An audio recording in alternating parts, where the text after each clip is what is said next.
A woman with too many ideas, a man who dared to listen, and the town that tried to destroy them both. At 22, Charlotte Hale discovered that intelligence was her greatest crime. Cast aside in a merciless frontier town with nothing but the clothes on her back, she became invisible, another discarded woman the West would swallow whole. But someone was watching, someone was listening, and that quiet stranger's decision would ignite a firestorm that would shake the territory to its foundations. This is their story. Watch until the end, hit that like button, and drop a comment with your city so I can see how far this tale travels across the world.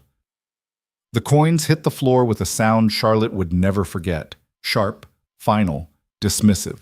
$23.40. That's what 3 years of her life had been worth to Edgar Vance. She stood in the parlor of the Redemption Hotel, her carpetbag at her feet, watching the money roll across warped floorboards still stained with last week's blood. The proprietor didn't even look up from his ledger. "Stage leaves at dawn," he said. "Fares $15 to Denver. Rest won't get you far, but it'll get you gone." Charlotte's fingers trembled as she knelt to gather the coins. Her traveling dress, the blue one with the ivory buttons that Edgar had once called too scholarly, was already filled with the red dust that coated everything in Salvation Bend, Wyoming territory.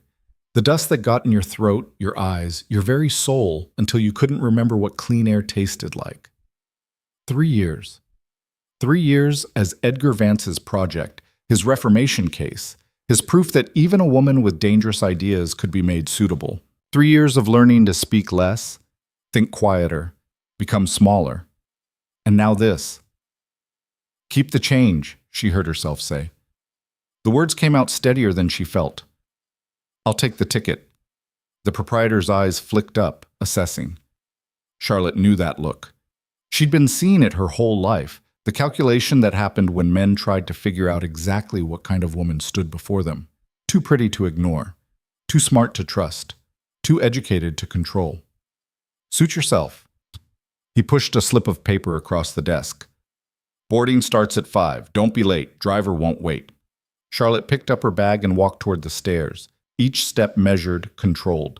She would not run. She would not cry. She would not give this town the satisfaction of seeing her break.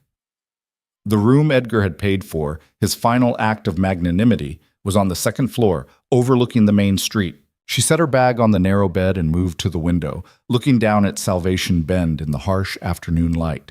It wasn't much of a town, a wide dirt road lined with false-fronted buildings that promised more than they delivered. The Silver Spur Saloon, Gunderson's general store. The assayer's office where men brought their hopes and left with their dreams crushed. The church with its crooked steeple where Reverend Michaels preached about women's proper place every Sunday without fail. And at the far end of the street, barely visible through the dust devils, the Vance house. White painted, 2 stories, with a wraparound porch that spoke of money from back east. The house where she'd spent 3 years learning that love was conditional and acceptance had a price she couldn't pay. "You're too much, Charlotte," Edgar's voice still echoed in her head. "Too much reading, too much thinking, too much questioning. A man wants a companion, not a debate partner. A man wants a wife who makes him feel strong, not small." "I never tried to make you feel small." "You didn't have to try. It's what you are, what you do. Every time you open your mouth, every time you pick up a book, every time you have an opinion, you make it clear that I'm not enough, that nothing here is enough for you. That's not true, isn't it?" He'd looked at her then with something close to hatred. "You think I don't see it? The way you look at this town? The way you talk to people like you're doing them a favor by being here? You're 22 years old, Charlotte, 22, and you've already decided you're smarter than everyone around you." "I never said that." "You don't have to say it. It's in every word, every glance, every moment you spend with your nose in a book instead of learning the things a wife should know." He'd pulled out his wallet then, counted out the money with deliberate slowness. "I'm done. I thought I could help you. I thought I could save you from yourself. But you don't want to be saved. You want to be right." The memory made her stomach clench. She turned from the window, catching sight of herself in the spotted mirror above the washstand. 22. Dark hair pinned back in a style too severe for her face. Gray eyes that people called intense when they were being kind and unsettling when they weren't. A mouth that didn't smile easily. a jawline that suggested stubbornness even when she was trying to look agreeable. Too much, they said. Always too much. She splashed water from the basin on her face, the tepid liquid doing nothing to wash away the weight of the day. Somewhere below, she could hear the saloon starting its evening business. Rough laughter, breaking glass, the tinny sound of an out-of-tune piano playing songs about lost loves and broken dreams. Her whole life compressed into one carpet bag. 3 dresses, 2 pairs of stockings with holes she'd mended so many times the darns had darns, a brush with missing bristles, and books. 5 books she'd managed to keep despite Edgar's increasing disapproval. Shakespeare's sonnets, a water-stained copy of Walden, a grammar text, a collection of Greek myths, and a ledger she'd been using as a journal. Not much to show for 22 years. A knock at the door made her freeze. "Miss Hale?" A woman's voice, unfamiliar. "Got a message for you." Charlotte opened the door to find a girl of perhaps 16, Chinese, wearing an apron dusted with flour. She worked at the bakery next door. Charlotte had seen her through the window that morning, before everything fell apart. "Came by the hotel asking for you." The girl held out a folded piece of paper. "Man paid me 2 bits to deliver it. Said it was important." "What man?" "Didn't give his name. Big fellow. Quiet. Had kind eyes, though." She shrugged. "Not many men got kind eyes around here." Charlotte took the paper, fishing in her pocket for a coin. "Already paid," the girl said. "Said to make sure you read it before sundown." She hesitated, then added, "You leaving tomorrow? On the stage?" "That's the plan." "Don't blame you. This town eats women like you alive." She said it matter-of-factly, without judgment. "Good luck, miss." She was gone before Charlotte could respond. The note was written in a rough hand, letters formed slowly, carefully. "Miss Hale. Heard what happened. Not right what he done. If you need work instead of running, come to Red Hollow Ranch before sunset, 5 miles north on the old mining road. We got need of a teacher. Pay ain't much, but it's honest. Food, room, safety, won't force you, just offering. Ridge." Charlotte read it 3 times, looking for the trap. Because there was always a trap. Always a catch. Always a price. She moved back to the window, watching the sun start its descent behind the mountains. The stage left at dawn. $15 would get her to Denver. Then what? Another Edgar? Another town where she'd have to learn to be less? 5 miles north. Before sunset. She looked at the carpet bag on the bed, at the stage ticket on the dresser, at her own face in the mirror. The sun was already touching the horizon. The old mining road was barely a road at all, more of a suggestion worn into the earth by wagons that had given up trying to find anything worth taking. Charlotte's boots, already worn thin, protested every rock, every rut, every step that took her farther from town and deeper into territory she didn't know. The mountains rose around her, pine-covered and dark. She'd asked at the stable about borrowing a horse, but the man had laughed in her face. "Red Hollow Ranch? That Ridge fellow? Lady, if you're desperate enough to work for him, you can walk." So she walked. The carpet bag grew heavier with each step. Her arms ached. Sweat plastered her dress to her back despite the cooling air. Once, she heard something large moving through the trees, a bear maybe, or elk, and her heart hammered so hard she thought she might faint. But the sound faded, and she kept walking. The sun was nearly gone when she saw the smoke. It rose from a chimney in the distance, gray against the darkening sky. Charlotte forced her protesting legs to move faster, and suddenly the trees opened up and she was standing at the edge of a clearing. Red Hollow Ranch sprawled across the valley like it had grown there naturally. The main house was log-built, solid, with a wide porch and windows that glowed with lamplight. Behind it stood a barn, a stable, several smaller structures she couldn't identify in the failing light. Chickens scattered across a yard marked by wheel ruts and boot prints. A dog barked once, sharp, then stopped. And on the porch, 3 figures. A man rose as she approached, tall, broad-shouldered, wearing work clothes stained with the kind of dirt that spoke of honest labor. His face was weathered, beard trimmed short, hair dark, and shot through with gray at the temples. Maybe 35, maybe older. Hard to tell with men who lived outdoors. "Miss Hale?" His voice matched the note, rough, careful. "Mr. Ridge?" "Just Ridge. Or Caleb, if you prefer."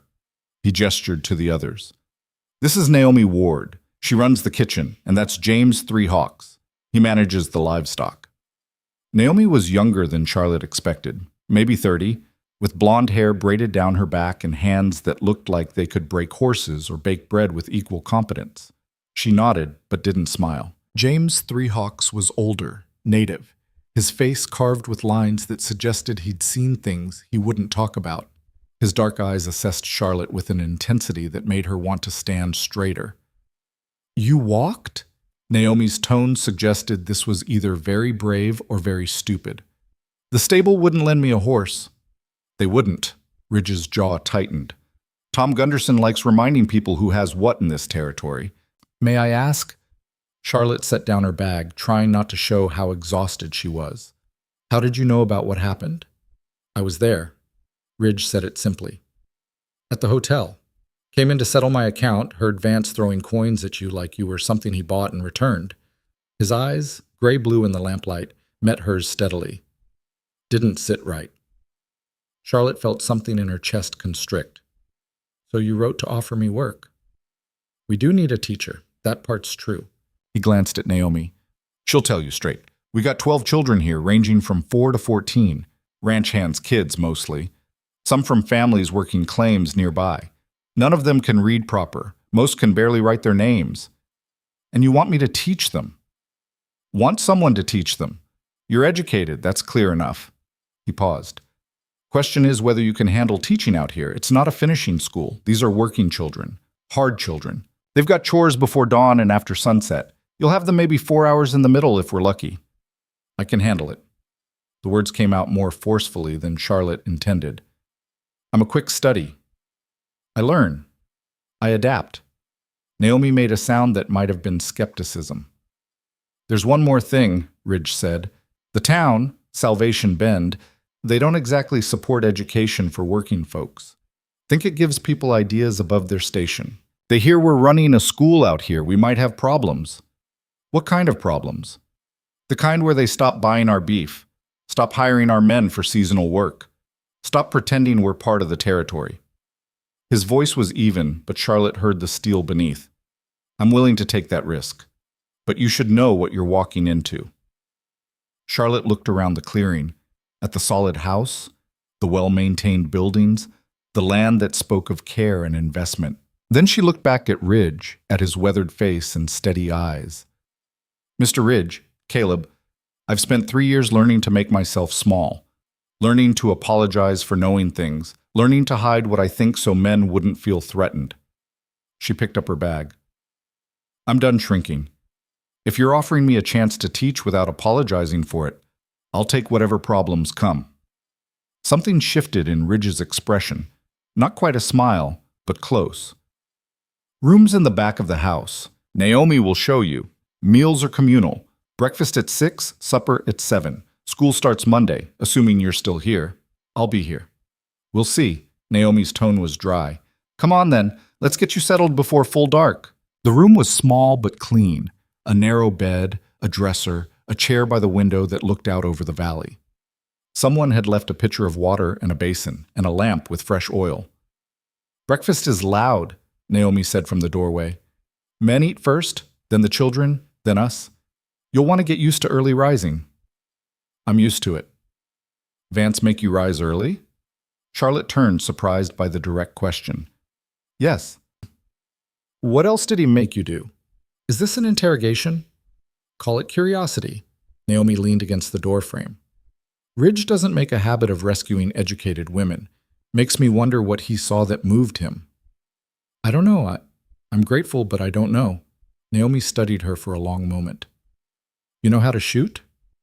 "No." "Ride?" "Not well." "Butcher chickens, mend fences, treat sick cattle, survive a winter when the snow's 10 feet deep and the supply wagon doesn't come for 3 months? No, but I can learn." "Maybe." Naomi straightened. "Or maybe you'll last 3 days, realize this isn't the adventure you thought it would be, and head back to Denver on your own dime." She paused at the door. "Either way, don't hurt the children. They've got enough disappointment in their lives without another adult proving unreliable." She was gone before Charlotte could respond. Charlotte sat on the bed, feeling the day finally catch up with her. Her feet throbbed, her arms ached, Her head pounded with the weight of too many thoughts, too many fears, too many questions. Through the window, she could see lights in the other buildings, hear voices, men talking, children laughing, someone singing a song in Spanish. The normal sounds of a place where people lived and worked together. She pulled out her journal, the stub of a pencil. September 15th, Red Hollow Ranch. Today, I learned what I'm worth to the man who claimed to love me. $23.40. Tomorrow I discover what I'm worth to strangers who owe me nothing. I'm terrified. But I'm not leaving. She blew out the lamp and lay down in the dark, listening to the sounds of her new world. Somewhere, an owl called. The wind moved through the pines with a sound like rushing water. And beneath it all, the steady rhythm of a life she didn't yet understand but had chosen anyway. Sleep came slowly, and when it did, she dreamed of coins scattering across floorboards, over and over, never stopping, the sound of her value being calculated and found wanting. Someone was ringing a bell. Charlotte jerked awake, disoriented. The room was still dark, but gray light seeped around the curtains. The bell rang again, insistent, demanding. "Breakfast," someone shouted outside. "Move or starve!" She scrambled up, splashing water on her face, pulling on her dress with fumbling fingers. No time for proper hair. She twisted it into a knot and secured it with pins, hoping it looked presentable.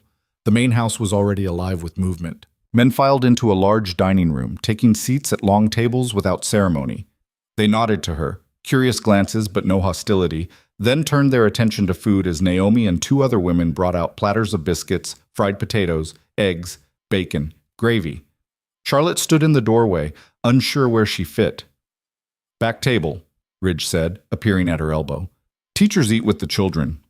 He guided her to a smaller table where kids were already assembling. They ranged in size from tiny to almost adult, all watching her with the frank assessment children employed. "This is Miss Hale," Ridge announced.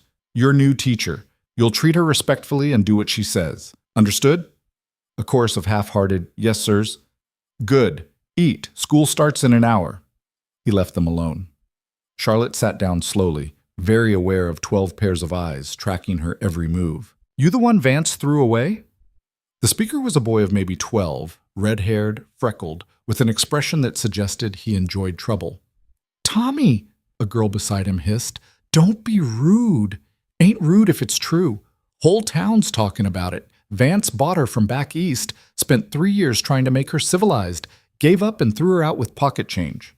Charlotte felt her face heat, but she kept her voice level. "What's your name?" "Tommy Bridger. My pa runs the North Pasture." "Well, Tommy Bridger, you're right. Mr. Vance and I ended our arrangement. He paid me what he thought I was owed and I left. Simple as that." Nothing simple about getting tossed out. This from an older girl, maybe 14, dark-haired and sharp-eyed. "My ma says only unmarriageable women end up teaching. Says it's what happens when you can't get a man to keep you." "Your ma says a lot of things, Sarah," the girl next to Tommy said. She looked at Charlotte with more curiosity than judgment. "I'm Elizabeth, Tommy's sister. What are you going to teach us?" "Reading, writing, mathematics, whatever else you want to learn." "Want to learn don't matter much when you got cows to milk and fences to mend," Sarah said. "Real work, not sitting around with books." "Books are real work," Charlotte said. "They teach you to think, to question, to imagine better than what you've got." "And look where that got you." Tommy grinned. "Thrown away and teaching ranch kids." The table went silent. Several children looked down at their plates, suddenly fascinated by their eggs. Charlotte felt the familiar tightness in her chest, the one that came when people dismissed her, diminished her, made her feel small. She could respond with anger, with defensiveness, with the kind of sharp retort that had gotten her in trouble her whole life. Or she could do something different. "You're right," she said quietly. "My education didn't get me a husband. It didn't get me security. It didn't make me fit anywhere I've been." She looked around the table, meeting each child's eyes. "But it got me here, to this table, with all of you. And maybe that's exactly where I need to be." Tommy opened his mouth, then closed it. Sarah looked confused. Elizabeth smiled slightly. "Now," Charlotte continued, "I don't know anything about cows or fences. I don't know how to survive a winter here, or shoot a gun, or any of the 100 things you all probably learned before you could walk. But I do know how to read. And I know that words can take you places you'll never physically go. They can introduce you to people you'll never meet. They can give you power that no one can take away, not even when they throw you away with pocket change. She picked up her fork. So, yes, I'm the woman who got thrown away. But I'm still here. And tomorrow so are you, so we might as well make something of it. The bell rang again. Breakfast done. Clear your plates, Ridge called. Children to the schoolroom. Everyone else to work. The kids scattered. Charlotte stood, uncertain where to go. Follow me, Elizabeth said. Schoolroom's in the barn. The Kashi schoolroom was a corner of the barn, partitioned off with canvas sheets. Someone had set up rough benches and a table. A slate board leaned against the wall. That was it. No books. No paper. No supplies beyond a few stubs of chalk. Charlotte stood in the doorway, feeling the weight of impossibility settle on her shoulders. How was she supposed to teach with nothing? The children filed in, taking seats without prompting. They knew this routine, even if there hadn't been a teacher before. Someone had tried this before her. Someone had failed. Don't be that someone. She moved to the front, picked up the chalk, wrote on the board, Charlotte Hale. That's my name. Can anyone read it? Silence. Anyone recognize any letters? A small boy in the front row raised his hand tentatively. That one? He pointed at the sea. That's a moon? Close. It's the letter C, like the beginning of the word cat or cow. She wrote both words. See? Same letter, different words.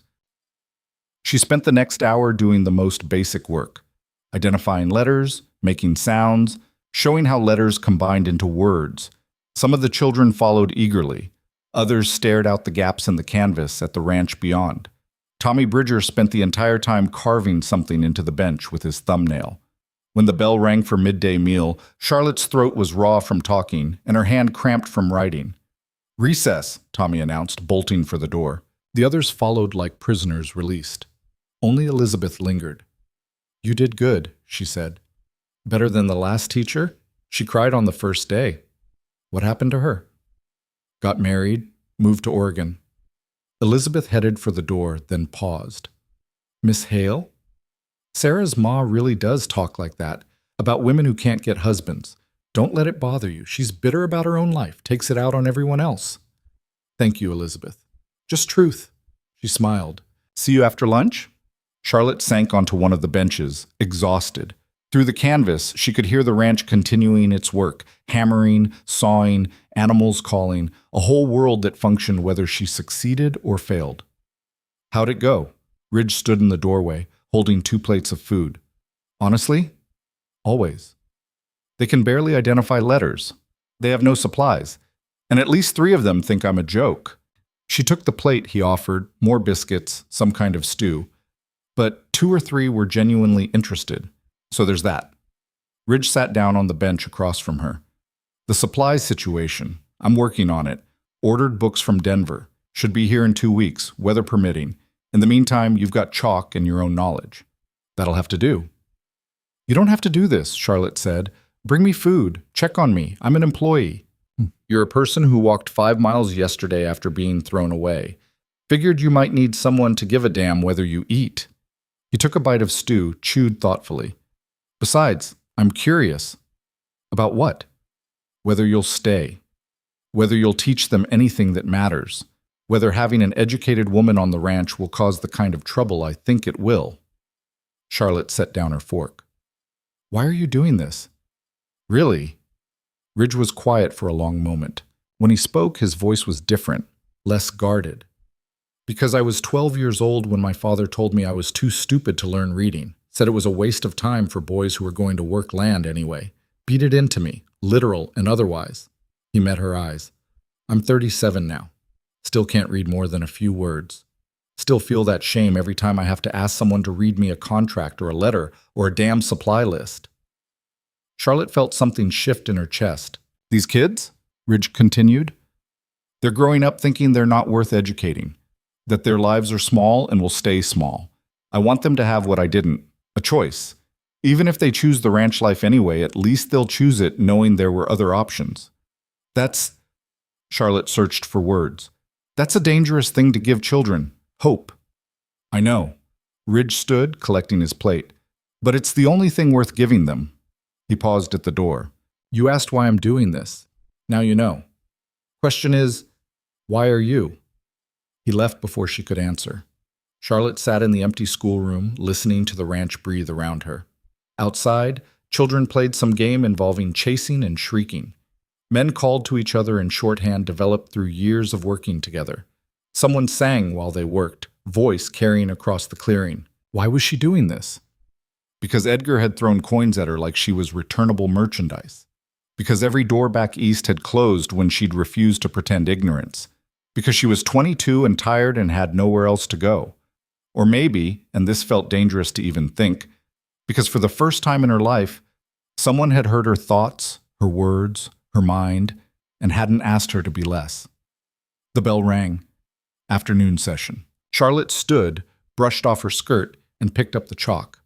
12 children filed back in, sweaty and grass-stained and already half distracted. But they sat down. They looked at the board. They waited. She wrote, "Think.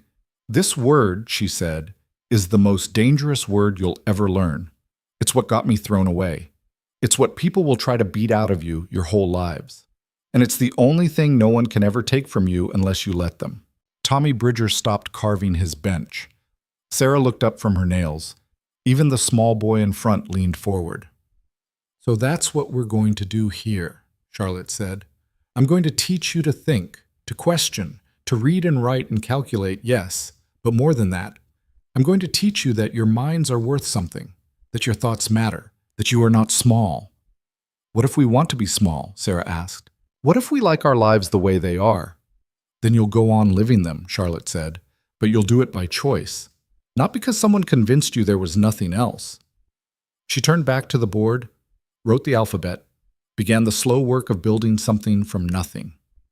And outside, the sun tracked across the sky toward evening, marking her first full day in a world she'd chosen over safety. The test would be whether she could survive what came next. 3 weeks passed before Charlotte realized she'd stopped flinching at loud noises. It happened one morning when Tommy Bridger slammed a book shut, one of the precious volumes that had finally arrived from Denver, and she didn't jump, didn't freeze, just looked at him calmly and said, "If you break it, you explain to everyone else why we can't use it anymore." He'd set it down carefully after that. Small victories. That's what her life had become. Elizabeth reading a full sentence without stopping. The little boy, Lucas, who'd thought C was a moon, recognizing his own name written on the board. Sarah actually asking a question instead of sitting with her arms crossed in perpetual judgment. But the ranch families were another matter entirely. Charlotte discovered this on a Saturday afternoon when Martha Bridger showed up unannounced, her face tight with the kind of anger that had been simmering for weeks. "I need to speak with you." Martha planted herself in the doorway of the schoolroom, where Charlotte had been organizing the small library they'd accumulated. "About my son." Charlotte set down the book she'd been cataloging. "Tommy's doing well. His reading has improved considerably." "That's the problem." Martha stepped inside, and Charlotte noticed the 2 other women behind her, Sarah's mother, Helen Cutler, and a third woman she didn't recognize. All 3 wore identical expressions of disapproval. "He's talking back, questioning everything. Yesterday he asked his father why we don't own our land outright, why we work for Ridge instead of ourselves. Those are reasonable questions. They're dangerous questions." Helen moved forward. "My Sarah came home talking about property rights and legal frameworks. She's 13 years old. She should be learning to cook, to sew, to manage a household, not filling her head with ideas that'll make her unmarriageable." The third woman spoke up. "My Jacob says you told them they could be anything they wanted, that their circumstances didn't define their future." "I did say that, because it's true." "It's a lie." Martha's voice cracked like a whip. "We're working people. Our children are working people. You're teaching them to want things they can't have, to be dissatisfied with honest labor. You're making them useless." Charlotte felt the familiar tightness in her chest, the one that came right before she said something that would make everything worse. She tried to keep her voice level. "I'm teaching them to read and write, basic mathematics, how to think critically. Those skills make them more useful, not less." You're teaching them to think they're better than us. Helen's face had gone red. Better than their parents. Better than the life we've built here. I never said, you don't have to say it. It's in every lesson, every book you show them, every word about possibilities and potential. You're an educated woman from back east who got thrown away by a man who saw through you. Now you're trying to make our children into copies of yourself. The words hit like a physical blow. Charlotte gripped the edge of the table, fighting to stay calm. My children will not become unmarriageable spinsters, Martha continued. They will not develop ideas above their station. They will not be ruined by a woman who doesn't know her place. Then take them out of school. Charlotte's voice came out harder than she intended. That's your right as their mother, but don't stand here and tell me that teaching children to read is somehow harming them. It is when you teach them to question everything, to want more, to be discontent. Martha moved closer, and Charlotte could smell wood smoke and lye soap. You know what happens to women who want too much? They end up alone, bitter, desperate enough to take charity from strangers just to survive. Martha. Ridge's voice cut through the tension. He stood in the doorway, James 3 Hawks beside him. Neither man looked pleased. That's enough. This is between women, Ridge. It doesn't concern you. It concerns me when you're on my property threatening my employee. He stepped inside, and the small space suddenly felt crowded. Charlotte's teaching your children to read. That's what I hired her to do. If you don't like it, pull your kids, but you don't get to come into my schoolroom and attack her character. The town is talking. Helen drew herself up. About you, about her, about what's really happening out here. Let them talk. They're saying you're keeping an unmarried woman under your roof, that it's improper, that you're either bedding her or you're too stupid to see she's trying to trap you into marriage. Charlotte felt her face burn. Ridge's expression didn't change. They can say whatever they want. Charlotte has her own room. She's here to teach. Nothing more. For now, Martha said. But we've all seen how this goes. Educated woman thinks she's too good for men her own level, sets her sights on the richest rancher in the territory. You might not see it, Ridge, but we do. Get out. Ridge's voice was quiet, but something in it made all three women step back. Off my land, now. You'll regret this, Helen said. When the town turns on you, when they stop buying your beef, when you can't hire seasonal workers because no decent family wants their sons working for a man who keeps a... Choose your next words very carefully, James 3 Hawks said. His hand rested casually on his belt, near where Charlotte knew he kept a knife. Because once they're said, they can't be unsaid. Helen's mouth snapped shut. The three women filed out, silent now, but radiating fury. Ridge waited until their footsteps faded before turning to Charlotte. You all right? I'm fine. She wasn't fine. Her hands were shaking, but she'd be damned if she'd let them see it. They'll talk in town, make things difficult. Let them. Charlotte. Ridge's voice was gentler now. This is what I warned you about. The resistance. The judgment. It's only going to get worse. I know. She sat down on one of the benches, suddenly exhausted. In Philadelphia, it was different. People disapproved quietly, behind closed doors, but they still pretended to be civilized about it. This isn't Philadelphia. James spoke from the doorway. Out here, people say what they mean. And they mean to run you off. Why?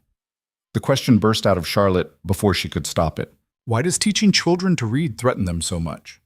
Because you're teaching their children to want different lives, Ridge said. To question why things are the way they are. To imagine something better. And that makes the parents look at their own lives and wonder if they settled too easily. That's not my fault. No. But you're an easier target than their own regrets. Charlotte looked up at him. What do? We keep teaching. We prove them wrong by succeeding. Ridge pulled up a chair, sat down facing her. But you need to understand, this is going to get harder before it gets easier. The town's already hostile. Now the families are turning. Pretty soon you'll have no allies except the people on this ranch. And is that enough? Ridge was quiet for a moment. I don't know. I hope so. James shifted in the doorway. Town council meets next week. They'll discuss the school. Might try to shut it down officially. On what grounds? Impropriety, disruption of family order, corruption of youth.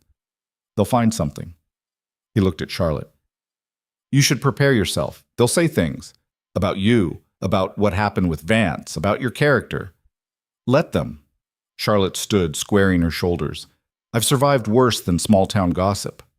Have you? Ridge's eyes were searching. Because out here, reputation is survival. Once they decide you're loose or dangerous or corrupting, they can destroy you. No employment, no housing, no one willing to sell you food or supplies. They can make you disappear without laying a finger on you. Then what do you suggest I do? Stop teaching? Run away again? I suggest you decide what you're willing to sacrifice for this. Ridge stood as well. Because it's going to cost you. Maybe everything. Charlotte thought about Edgar throwing coins at her. About every door back east closing because she couldn't pretend to be less. About 3 weeks of small victories with children who were finally starting to believe they mattered. I already sacrificed everything, she said quietly. I've got nothing left to lose. Everyone's got something to lose. Ridge moved toward the door, then paused. Question is whether you can live with losing it. He left, James following. Charlotte stood alone in the schoolroom, surrounded by books that suddenly felt like weapons. That night, she couldn't sleep. The wind had picked up, rattling the windows, making the whole house creak and groan. She lay in her narrow bed, staring at the ceiling, replaying Martha Bridger's words. You're teaching them to want things they can't have. Was that what she was doing? Filling children's heads with impossible dreams? Making them discontent with lives that were, if not perfect, at least stable? She got up, pulled on a shawl, and moved to the window. The ranch was dark, except for a single lamp burning in the main barn. Someone was up late, working. Charlotte found herself drawn outside without quite deciding to go. The night air was cold, sharp with the promise of early frost. Her breath plumed in the moonlight as she crossed the yard toward the barn. The door was ajar. Inside, she found Ridge at a workbench, papers spread before him, a lantern casting long shadows. He looked up when she entered, surprised but not unwelcoming. Can't sleep? Too much thinking. She moved closer, saw the papers were covered in numbers, columns of figures that made no sense to her. What are you working on? Ranch accounts, trying to figure out how many head we can afford to keep through winter. He rubbed his face tiredly. It's not looking good. The town's already starting to refuse our beef. Premium price dropped by half this week. Because of me. Because of fear. Ridge set down his pencil. They're scared of what happens when working people get educated. When women start thinking they're worth more than what men tell them. When children question the way things have always been. Charlotte sat down on a stool across from him. In Philadelphia, I had a teacher, Mrs. Whitmore. She ran a small school for girls whose families couldn't afford the fancy academies. She taught us literature, mathematics, philosophy, things people said we didn't need to know. What happened to her? The city shut her down. Said she was teaching inappropriate content, that she was making girls unfit for marriage. Charlotte's throat tightened. She tried to fight it. Wrote letters, appealed to the school board, got parents to testify. It didn't matter. They closed the school and she lost everything. Last I heard, she was working as a seamstress in Boston. And you became her student anyway. I was 13. I didn't understand what it cost her until years later. Charlotte looked at the papers scattered across the workbench. But she taught me something important, that education is dangerous, not because it makes you better than anyone else, but because it makes you harder to control. Ridge leaned back, studying her. Is that why you're here? To be dangerous? I'm here because I have nowhere else to go. She met his eyes. But yes, if I'm going to survive, I might as well be dangerous while I do it. Something shifted in Ridge's expression, a hint of a smile maybe, or respect. You know what Martha said earlier, about you trying to trap me into marriage? Charlotte felt her face heat. That's ridiculous. Is it? His tone was curious, not accusatory. You're an unmarried woman living on my property, teaching children ideas that threaten the social order, spending time alone with me. By frontier standards, you're either my mistress or my future wife. There's no third option in their minds. There should be. Should be doesn't change what is. Ridge gathered the papers into a rough pile. I want you to know, I don't think you're trying to trap me. I don't think you're corrupt or improper or any of the things they're saying, but I also can't protect you from their judgment. I'm not asking you to. I know. But I'm still responsible for bringing you here, for putting you in this position." He stood moving to the barn door, looking out at the dark ranch. "My wife died 6 years ago, Sarah. Childbirth. The baby too." Charlotte went still, surprised by the sudden intimacy of the confession.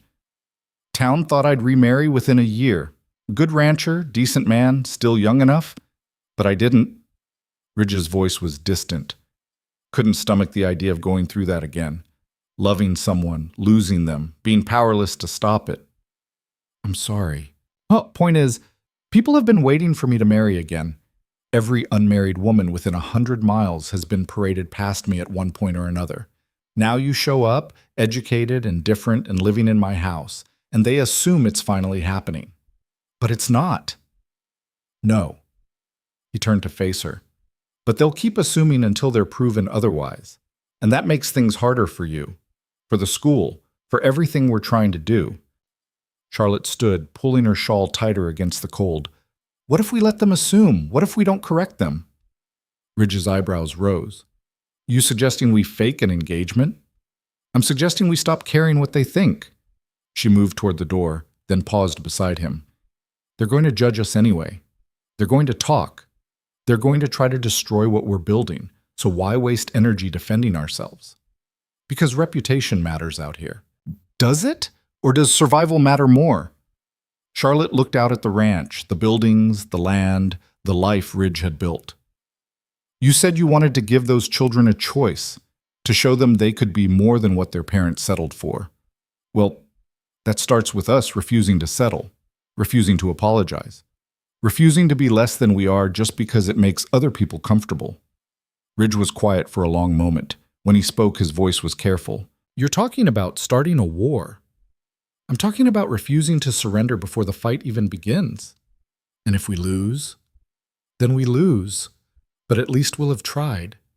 She started back toward the house, then looked over her shoulder. "Mrs. Whitmore lost everything, but she taught me to read. She taught me to think. She taught me that some things are worth losing everything for. Maybe this is one of those things." She left him standing in the barn doorway, silhouetted against the lamplight. Back in her room, Charlotte finally slept, and this time she didn't dream of scattered coins. She dreamed of children reading, their voices strong and clear, saying words that would change everything. The town council met on a Tuesday afternoon in the back room of the Silver Spur Saloon. Ridge attended, along with James 3 Hawks. They weren't invited, but Ridge owned enough land and employed enough men that excluding him would have been an insult too obvious to overlook. Charlotte waited at the ranch, teaching the afternoon session while trying not to think about what was being said about her in that smoky room. Elizabeth noticed her distraction. "Miss Hale? You all right?" "Fine. Let's continue." Charlotte turned back to the board where she'd been explaining fractions. "If you have one apple and you cut it into 4 pieces, each piece is a quarter," Tommy said. "We got it. You've explained it 3 times." "Sorry." Charlotte set down the chalk. "I'm distracted today." "Because of the meeting." Sarah spoke from the back row, where she'd been uncharacteristically quiet all week. "They're deciding whether to shut down the school." The other children looked up, alarmed. "They're discussing it," Charlotte said carefully. "But no decisions have been made." "My ma says they'll shut it down," Sarah continued. "Says it's improper.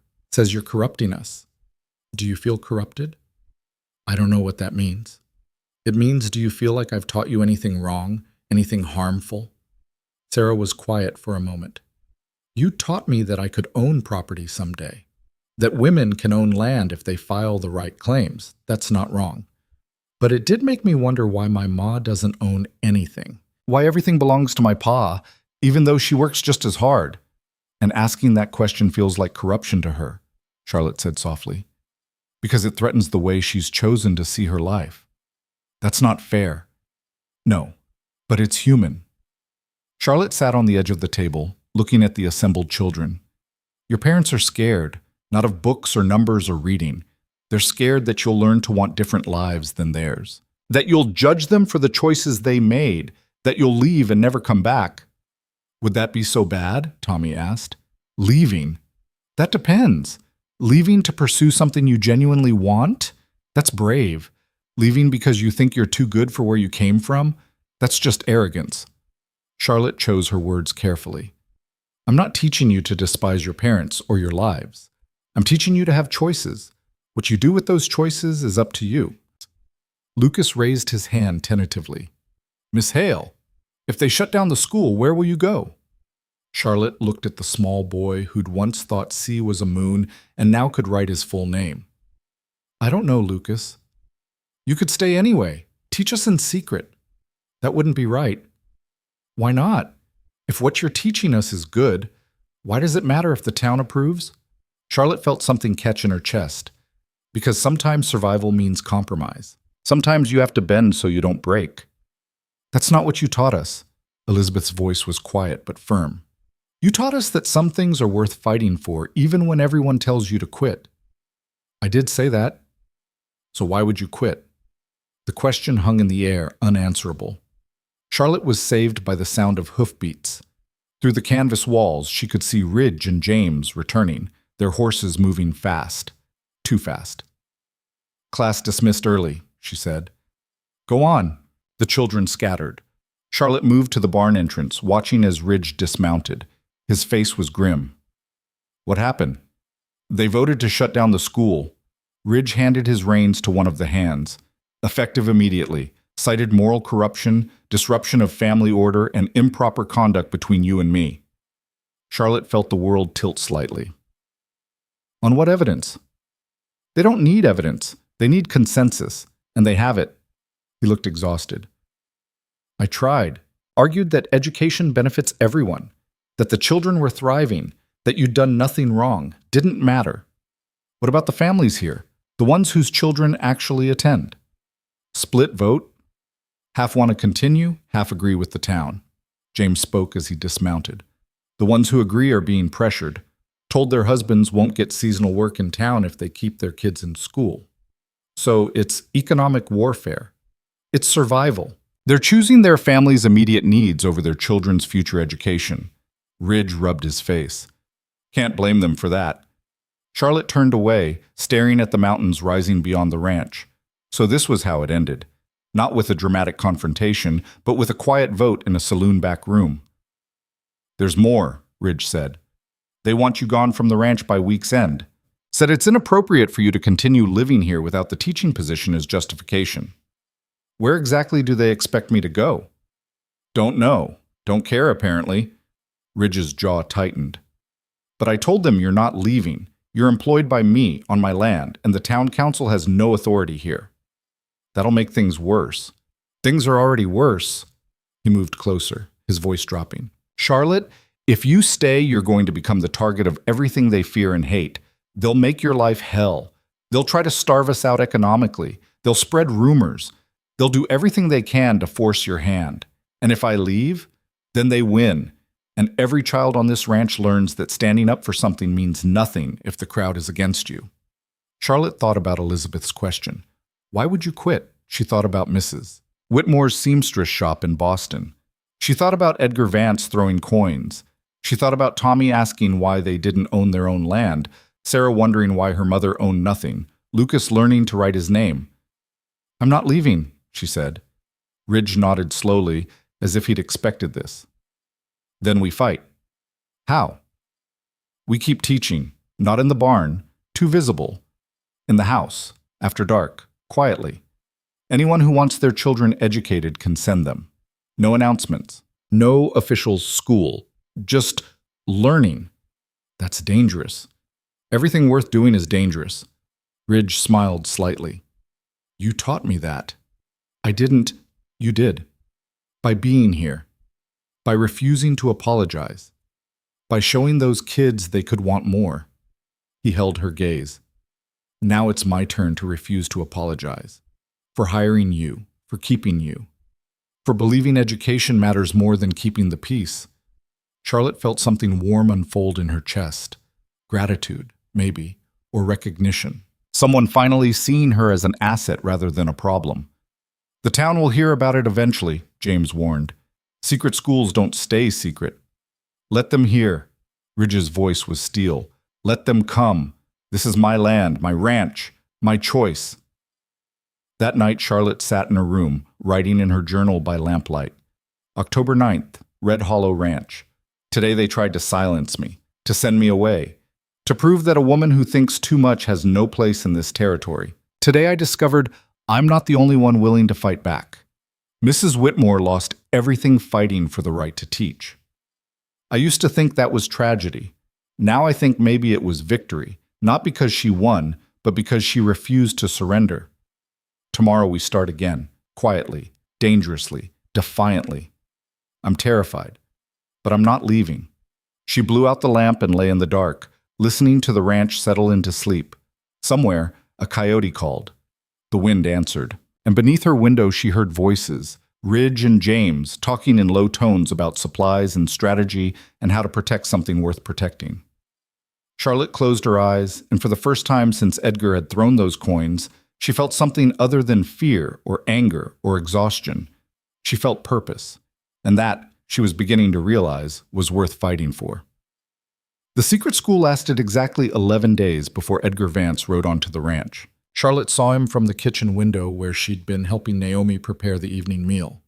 The sun was setting behind the mountains, painting everything gold and red, and there he was, riding a bay mare worth more than most men earned in a year, wearing a coat that hadn't seen a day's honest work, flanked by two men she didn't recognize. Her hands went still in the dishwater. "That him?" Naomi asked, following her gaze. "That's him. He's earlier than expected." Naomi dried her hands methodically. Ridge thought we'd have at least another week before Vance made his move. Ridge knew he was coming? Course he knew. Town's been talking for days. Edgar Vance returning to reclaim what's his, like you're a piece of property he mislaid. Naomi's voice was acid. Man like that doesn't let go easy, especially not when his pride's been damaged. Charlotte watched Edgar dismount, hand the reins to one of his men with the casual authority of someone who'd never doubted his right to command. He looked exactly as she remembered, tall, well-built, handsome in the way that men with money often were. Clean-shaven, hair perfectly combed, everything about him screamed civilization, refinement, superiority. She'd once thought that mattered. "You should go to your room," Naomi said. "Let Ridge handle this." "No." Charlotte pulled her hands from the water, dried them on her apron. "I need to face him." "Charlotte, I spent 3 years running from confrontation with him, apologizing, making myself smaller. I'm done hiding." She walked out before Naomi could stop her. Ridge was already on the porch, James 3 Hawks beside him. They'd positioned themselves casually, but Charlotte recognized the stance, ready for trouble, hoping to avoid it. Edgar smiled when he saw her. That same smile that had once made her heart skip. Now it just made her tired. "Charlotte, you look well?" "Mr. Vance." She kept her voice neutral, didn't move from the doorway. "I was hoping we could speak privately." He glanced at Ridge. "If your employer will permit it." "I'm not her employer anymore," Ridge said. "School's been shut down. You know that. You helped make it happen." "I did no such thing. I simply expressed concerns to the town council about the appropriateness of an unmarried woman teaching impressionable children." Edgar's tone was reasonable, measured. "Surely you understand the need for propriety." "What I understand is that you rode 5 miles to say something. Say it." Edgar's smile thinned. "Very well. Charlotte, I made a mistake, a significant one. I let my pride override my judgment, and I punished you for qualities I should have valued." Charlotte felt something cold settle in her stomach. This wasn't what she'd expected. "I've spent the past month reconsidering our arrangement," Edgar continued. "Reconsidering you, your education, your intelligence, your strength. These aren't flaws. They're assets. In the right context. And what context is that?" "As my wife." He said it simply, as if offering her the world. "Not my project, not my reformation case, my equal partner. I have business interests that would benefit from your mind. Investments that need someone who can think strategically. I was a fool to try to diminish you. I see that now." The silence stretched. Somewhere, a horse nickered. The wind moved through the pines with that rushing water sound Charlotte had grown accustomed to. "No," she said. Edgar blinked. "I'm offering you marriage, security, respect, everything you've been denied here." I said no. Charlotte, be reasonable. Look at where you are. He gestured at the ranch, at Ridge and James, at the rough-built buildings and muddy yard. You're living on charity, teaching in secret like a criminal, barely surviving. I'm offering you a real life. This is a real life. This is desperation. Edgar's voice sharpened. You're 22 years old with no prospects, no family, no options. I'm giving you a way out. Take it. She already answered you, Ridge said quietly. Time to leave. I'm not speaking to you. Edgar didn't even look at him. Charlotte, I know you're angry. You have every right to be. But anger is expensive. It costs you opportunities, security, future. Don't let pride ruin your life. My pride isn't ruining anything. Your ego is. Charlotte stepped off the porch, moved closer. You didn't come here to apologize or offer partnership. You came here because the town's talking, because Charlotte Hale, the woman you threw away, is still here, still teaching, still refusing to disappear. And that makes you look weak. Edgar's jaw tightened. That's not... It is exactly that. You need me to come back so you can control the narrative. So you can tell everyone you graciously took me back after I learned my lesson. So you can prove that women like me always eventually settle for men like you. You're being hysterical. I'm being honest. There's a difference. Charlotte crossed her arms. You don't want me, Edgar. You never did. You want a trophy that can think when you need her to and shut up when you don't. You want someone smart enough to impress your business partners but obedient enough not to threaten you. That's not partnership. That's performance. And what is this? Edgar gestured at Ridge. This man can barely read. He owns dirt and cattle and employs drifters. He has no future beyond scraping by season to season. What exactly does he offer that I don't? He offers me respect without conditions. Charlotte's voice was steady. He hired me to teach and never once asked me to be less than I am. He fought for the school when the whole town turned against it. He gave me a choice about staying when it would have been easier to send me away. How noble! Edgar's tone dripped sarcasm. And when his ranch fails? When the town finishes boycotting him and he can't afford to keep you? What then? You'll starve together, proud and poor and pointless? If that's what happens, yes. You're a fool. Maybe, but I'm my own fool, not yours. Edgar stared at her for a long moment, something ugly moving behind his eyes. Then he turned to Ridge. You think you're protecting her. You're not. You're destroying her. Every day she stays here, her reputation gets worse. Her prospects diminish. Soon she'll be so ruined, no decent man would touch her. Good thing I'm not decent, then. Ridge's voice was mild, but Charlotte heard the steel beneath. You know what people are saying? That she's your mistress. That you're keeping her for entertainment. That when you're done with her, you'll cast her aside just like I did. Edgar smiled coldly. At least when I threw her away, I paid her. What will you pay when her usefulness ends? Get off my land. Or what? You'll shoot me? In front of witnesses? Edgar gestured at his two men. That would solve your problem nicely, wouldn't it? Get rid of me, play the hero. Keep your pet educated woman grateful and dependent. Ridge moved down the porch steps, and Charlotte saw James shift slightly, ready for violence. You've got 10 seconds to get on that horse, Ridge said. After that, I stopped being polite. This isn't over. Edgar mounted smoothly, looking down at Charlotte with something that might have been pity or contempt. You'll come back eventually. Women like you always do. Because pride doesn't keep you warm at night. Pride doesn't put food on the table.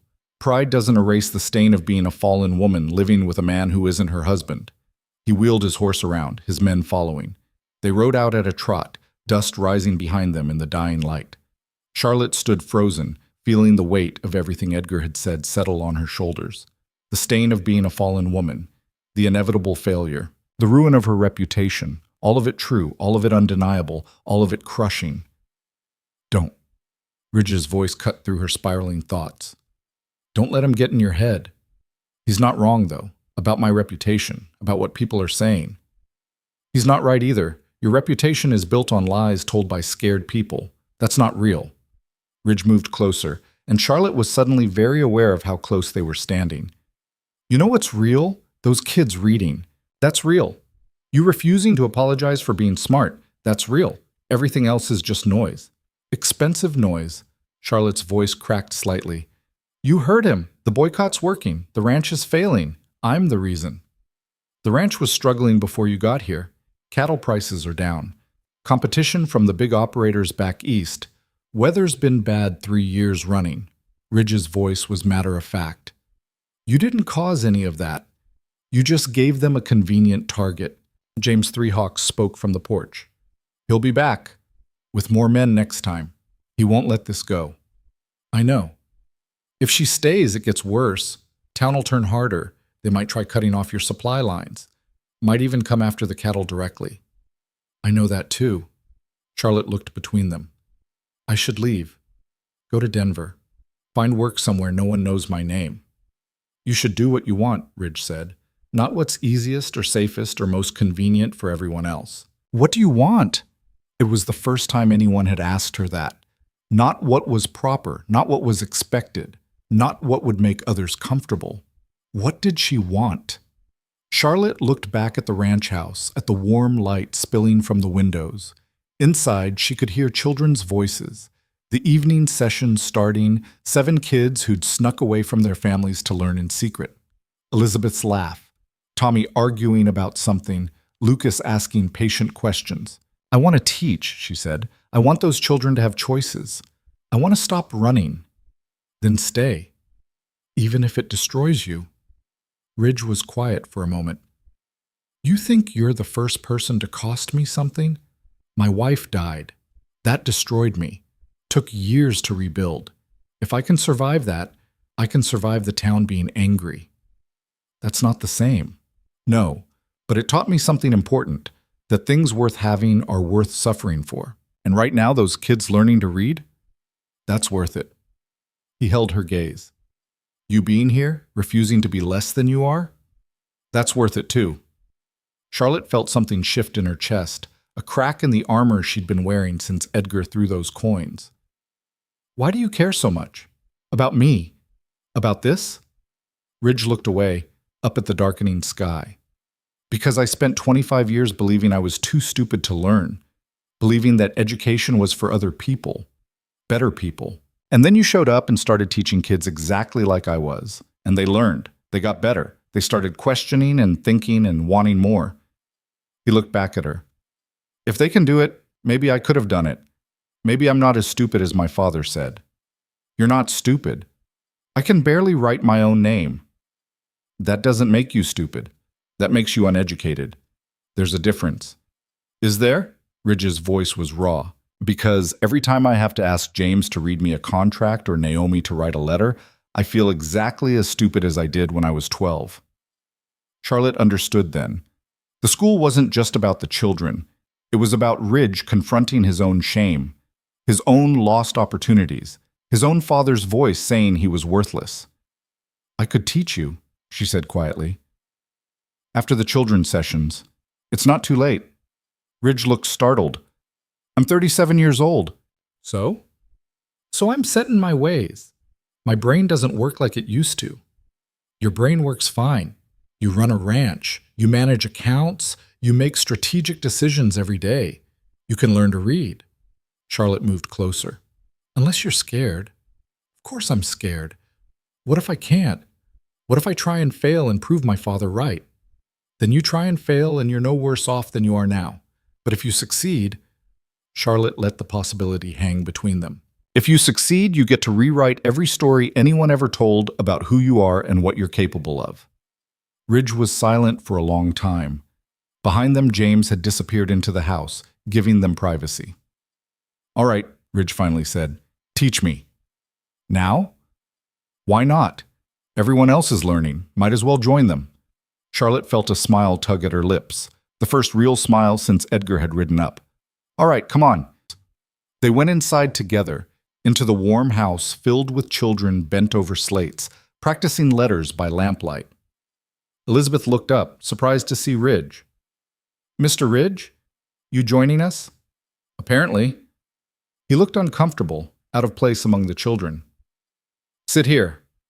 Charlotte pulled up a chair at the end of the table, away from the kids but still part of the group. She grabbed a slate and chalk. We'll start with the alphabet.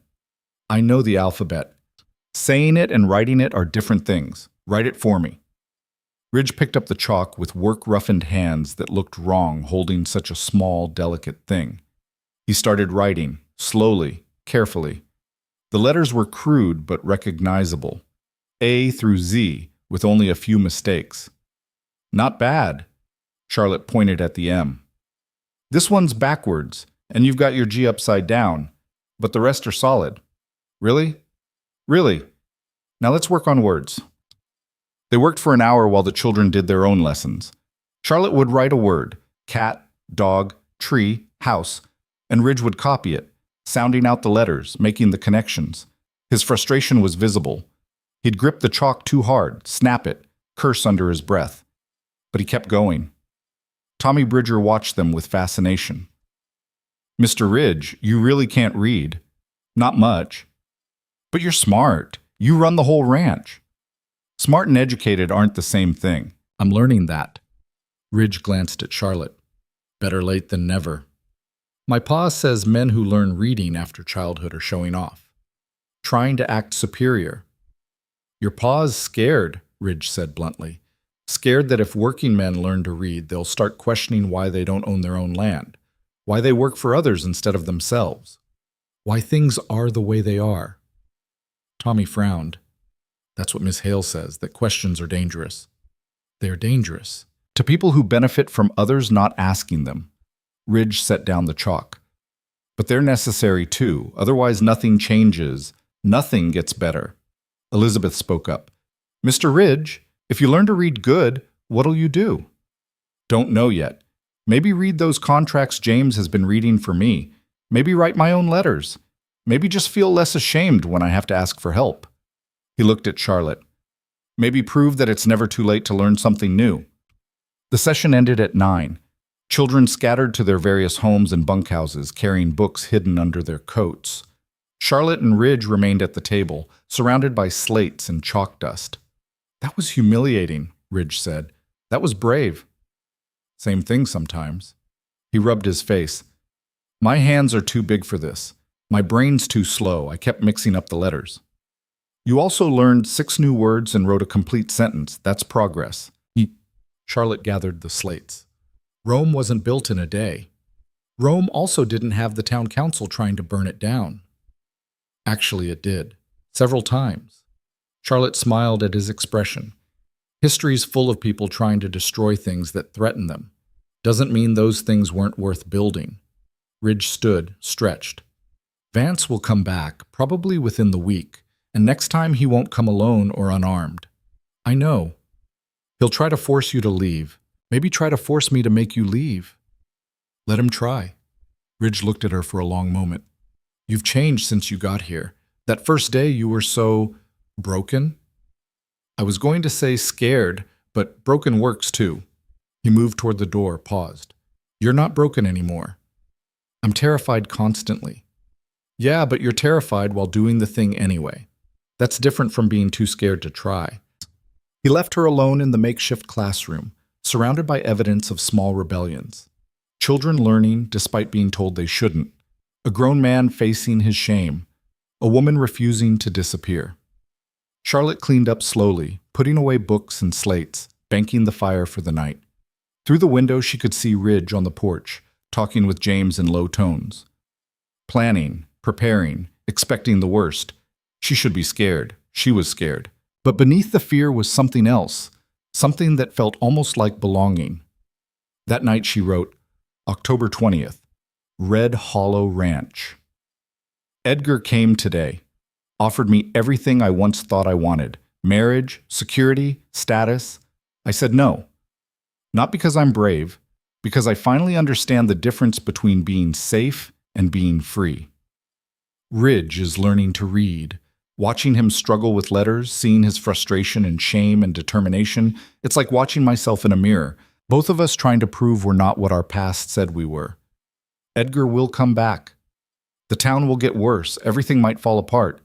But tonight, 7 children can read better than they could yesterday. And a man who thought he was too stupid to learn wrote his first sentence. If that's not worth fighting for, I don't know what is. She slept restlessly, dreaming of Edgar's face, his cold smile, his certainty that she'd eventually give up in return. In the dream, she did return, walked back to his house, accepted his ring, became the woman he needed her to be. And in the dream, she was suffocating. She woke gasping, the room dark and cold. Her breath came in short bursts until she forced herself to calm down. Just a dream, just fear taking shape in sleep. Through the wall, she could hear Ridge moving around in his room, awake too, probably worrying about the same things she was, probably calculating how many more weeks the ranch could survive being boycotted. Charlotte got up, pulled a shawl around her shoulders, moved to the window. The ranch was quiet in the pre-dawn darkness. No wind, no movement, just waiting. When morning came, they'd face whatever happened next, together or separately, successfully or in failure. But they'd face it standing up. That, Charlotte was beginning to understand, was the whole point. The week passed in a strange tension. They continued the secret classes. Ridge continued his reading lessons. The children continued learning, and the town continued planning. Naomi brought news from her trips to Salvation Bend for supplies, carefully neutral news delivered in her matter-of-fact way. "Gunderson's refusing to sell to us anymore," she reported one evening. "Says he can't support immoral establishments." "Where do we get supplies then?" Charlotte asked. "There's a trading post about 15 miles west, run by a widow named Chen. She doesn't care about town politics." Naomi started unpacking the goods she'd managed to buy. "It's more expensive and farther, but she'll sell to us." "How much more expensive?" "Enough that we'll need to tighten things. Smaller portions, fewer luxuries." Naomi met Charlotte's eyes. "You should know, people are talking about coming out here, making an example." "What kind of example?" "The kind that involves fire, or violence, or both." Naomi set down a sack of flour with more force than necessary. "They're organizing, meeting at night, working themselves up to something." Ridge, sitting at the table going over accounts, didn't look up. "Let them come." "Ridge, I mean it. Let them come. We've done nothing wrong. We're teaching children to read on private property. If they want to turn that into violence, that's their choice, but I'm not bowing to threats." "You're being stubborn. I'm being consistent." Ridge finally looked up. "Every time we give in, they push harder. Every time we apologize, they demand more. At some point, we have to stand our ground, or there's no ground left to stand on." Charlotte listened to this exchange, feeling the weight of responsibility settle heavier. This was her fault. Her presence, her school, her refusal to disappear. All of it leading to potential violence.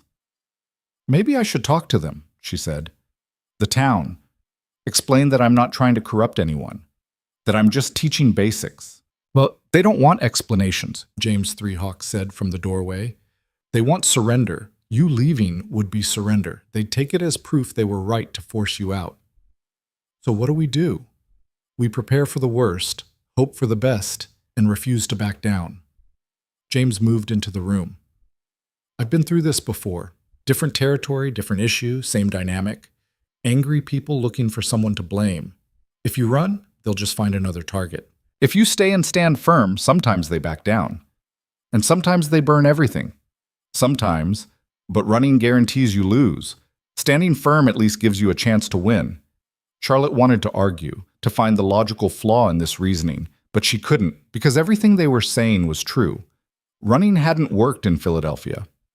Shrinking hadn't worked with Edgar. Apologizing hadn't worked with the families. Maybe standing firm was the only option left. That night, Ridge stayed late in the classroom again, working on his reading. Charlotte had given him a children's primer. Simple words, simple sentences. He hated it. "This is humiliating," he muttered, struggling with a sentence about a cat in a hat. "I'm a grown man reading baby books." "You're a grown man learning to read. The content doesn't matter." "It matters to my pride." "Then set aside your pride for an hour." Charlotte pulled up a chair beside him. "What's more important, feeling dignified or learning something you've wanted to know your whole life?" Ridge was quiet, then sighed. "Learning, but I don't have to like it." "No one said you had to like it. Just do it." They worked in silence for a while. Outside, the wind picked up, rattling the windows. The lamp flickered. Somewhere, a dog barked. "Can I ask you something?" Ridge said, not looking up from his book. "Of course." "Why'd you really say no to Vance?" Charlotte was surprised by the question. I told you I don't want to be his performing educated woman. That's part of it, but there's more. Ridge set down the primer. You could have said yes, gotten security, gotten away from all this mess. Most women would have jumped at the chance, so why didn't you? Charlotte thought about it, trying to find the true answer beneath all the obvious ones. Because I've spent my whole life trying to be acceptable, trying to fit, trying to be just smart enough but not too smart, just educated enough but not threatening, just ambitious enough but not selfish. She looked at Ridge, and it never worked. I was always too much or not enough, never exactly right. So when Edgar offered me another chance to perform being acceptable, I realized I don't want to be acceptable. I want to be myself, even if that means being alone. You're not alone. I know, but I didn't know that when I said no. I said no, not knowing if I'd survive it. And that felt, she searched for the word, that felt like finally telling the truth. Ridge nodded slowly. I get that. Spent years pretending I didn't care about being illiterate, acting like it didn't matter, like I chose not to learn rather than admitting I couldn't. He picked up the primer again. This is me finally telling the truth too, that I want to read, that I'm ashamed I can't, that I need help. There's no shame in needing help. There is when you've built your whole life on being self-sufficient. Ridge's voice was rough. But I'm learning that too, that sometimes asking for help is braver than pretending you don't need it. They worked until past midnight, long after everyone else had gone to bed. When Charlotte finally stood to leave, her back aching from sitting too long, Ridge caught her hand. Thank you. For what? For not giving up on this. On them. On... He hesitated. On me. Charlotte looked down at his hand holding hers, rough, calloused, warm. You gave me a place to land when I was falling. This is the least I can do. It's not the least. It's everything. He released her hand and she walked back to her room, feeling the warmth of that touch lingering. Feeling something shift between them, something that had been building since the first day but neither of them had named. It wasn't love. Not yet. But it was the beginning of something that could become love if they survived long enough to let it grow. If they survived. That was the question that followed Charlotte into sleep that night and was still waiting when she woke to the sound of horses. Multiple horses. Coming fast. She threw on her dress, stumbled into the main room. Ridge was already at the window, James beside him. Both men were armed. How many? Charlotte asked. 8, maybe 10. Ridge's voice was steady, but his jaw was tight. Stay inside. Whatever happens, stay inside. Ridge, Charlotte, please. She nodded, throat tight. The horses stopped in the yard, men dismounted. In the gray dawn light, Charlotte recognized some of them. Gunderson from the general store, Reverend Michaels, several ranch hands from neighboring spreads. And Edgar Vance, sitting his horse like a general commanding troops. Ridge opened the door, stepped onto the porch. You're trespassing. We're cleaning up a problem, Gunderson said. Town voted. Decided it's time the school teacher left. One way or another. The town doesn't get a vote about who lives on my land. Your land? Edgar's voice was mocking. You're 2 months behind on your banknote. Another month and the bank forecloses. Then it's not your land anymore. It's the territory's. And the territory doesn't want a woman like Charlotte Hale corrupting the youth. Charlotte's stomach dropped. 2 months behind. Ridge hadn't told her. My financial situation is none of your business, Ridge said. It is when you're using our children as pawns in your little rebellion. Reverend Michaels stepped forward. This has gone on long enough. Miss Hale will leave today or we'll remove her by force. You'll try. James Three Hawks appeared on the porch, rifle in hand. Question is whether you'll succeed. The men shifted uneasily. James was known throughout the territory, a man who'd survived things most couldn't imagine, who'd fought in wars these farmers only read about. No one wanted to test him, but Edgar was undeterred. Charlotte, come out. Let's end this reasonably. Stay inside, Ridge said without turning around. Please, before someone gets hurt. Edgar's voice was almost gentle. You've made your point. You've shown you're not easily controlled. Everyone's very impressed. Now come back with me and we'll put all this behind us. Charlotte stood frozen in the doorway, watching the standoff. 10 armed men, 2 defending her. The mathematics were clear. They were going to lose, and people were going to die, unless she gave them what they wanted. She stepped onto the porch. "Charlotte, no!" Ridge reached for her, but she moved past him. "I'll go," she said. "If you promise to leave the ranch alone, leave Ridge alone. Leave the children alone." "Don't do this." Ridge's voice was low, urgent. "I have to." Charlotte looked at him and tried to convey everything she couldn't say. "Thank you. I'm sorry. This mattered.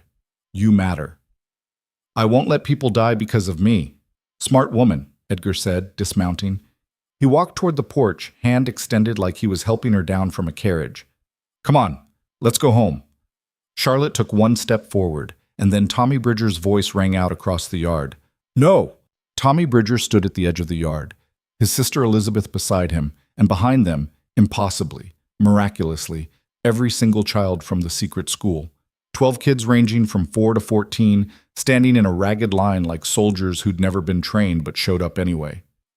"She's not leaving," Tommy said, his voice cracking but determined. "And we're not letting you take her." Martha Bridger appeared from the crowd of men, her face white. "Thomas Edward Bridger, you get away from there right now." "No, Ma. I said now." "And I said no." Tommy's hands were shaking, but he held his ground. "Miss Hale taught me to read. She taught me to think. She taught me that I don't have to spend my whole life working someone else's land if I don't want to." "That's exactly the problem," Gunderson said. "She's filling your head with impossible ideas." "They're not impossible. They're just hard." Elizabeth stepped forward. "My brother can read now. Really read. He picked up your ledger last week, Pa, and read the whole first page without help. You want to know what he learned?" Her father, standing among Edgar's men, looked uncomfortable. "He learned you're in debt, that you owe more than you make, that we're 3 bad seasons from losing everything." Elizabeth's voice was clear, carrying. "And you know what else he learned? That you can't read it yourself, that you have to trust Mr. Gunderson's numbers because you can't check them." The silence was profound. "That's a private matter," her father finally said. "It's not private when it affects all of us. When we might lose our home because you don't know what you're signing." Elizabeth moved closer to her father. "Miss Hale didn't make me think less of you. She made me understand why you're so scared. Because you can't protect yourself against people who know more than you do." "Enough!" Edgar's voice cut through. "This is very touching, but children don't get a vote in adult matters. Charlotte, let's go." "She stays." Sarah Cutler spoke up from the line of children, her voice hard. "And before you say anything, Mother, yes, I know. I know what you think of her. I know you call her unmarriageable and corrupted and dangerous." Helen Cutler's face flushed. "Sarah? But you know what I figured out? You're not angry because she's corrupted. You're angry because she's free." Sarah's words came fast now, like she'd been holding them in too long. She said no to a man offering her security. She chose teaching over comfort. She stood up for what she believed in, even when everyone told her to quit. And that terrifies you because it makes you look at your own life and wonder if you settled too easily. "How dare you speak to me that way? You taught me to speak that way, by telling me every day that women have to be small and quiet and grateful for whatever scraps men throw us." Sarah's voice cracked. "But Miss Hale proved that's a lie. Women can be big and loud and demanding. They can want more. They can take up space."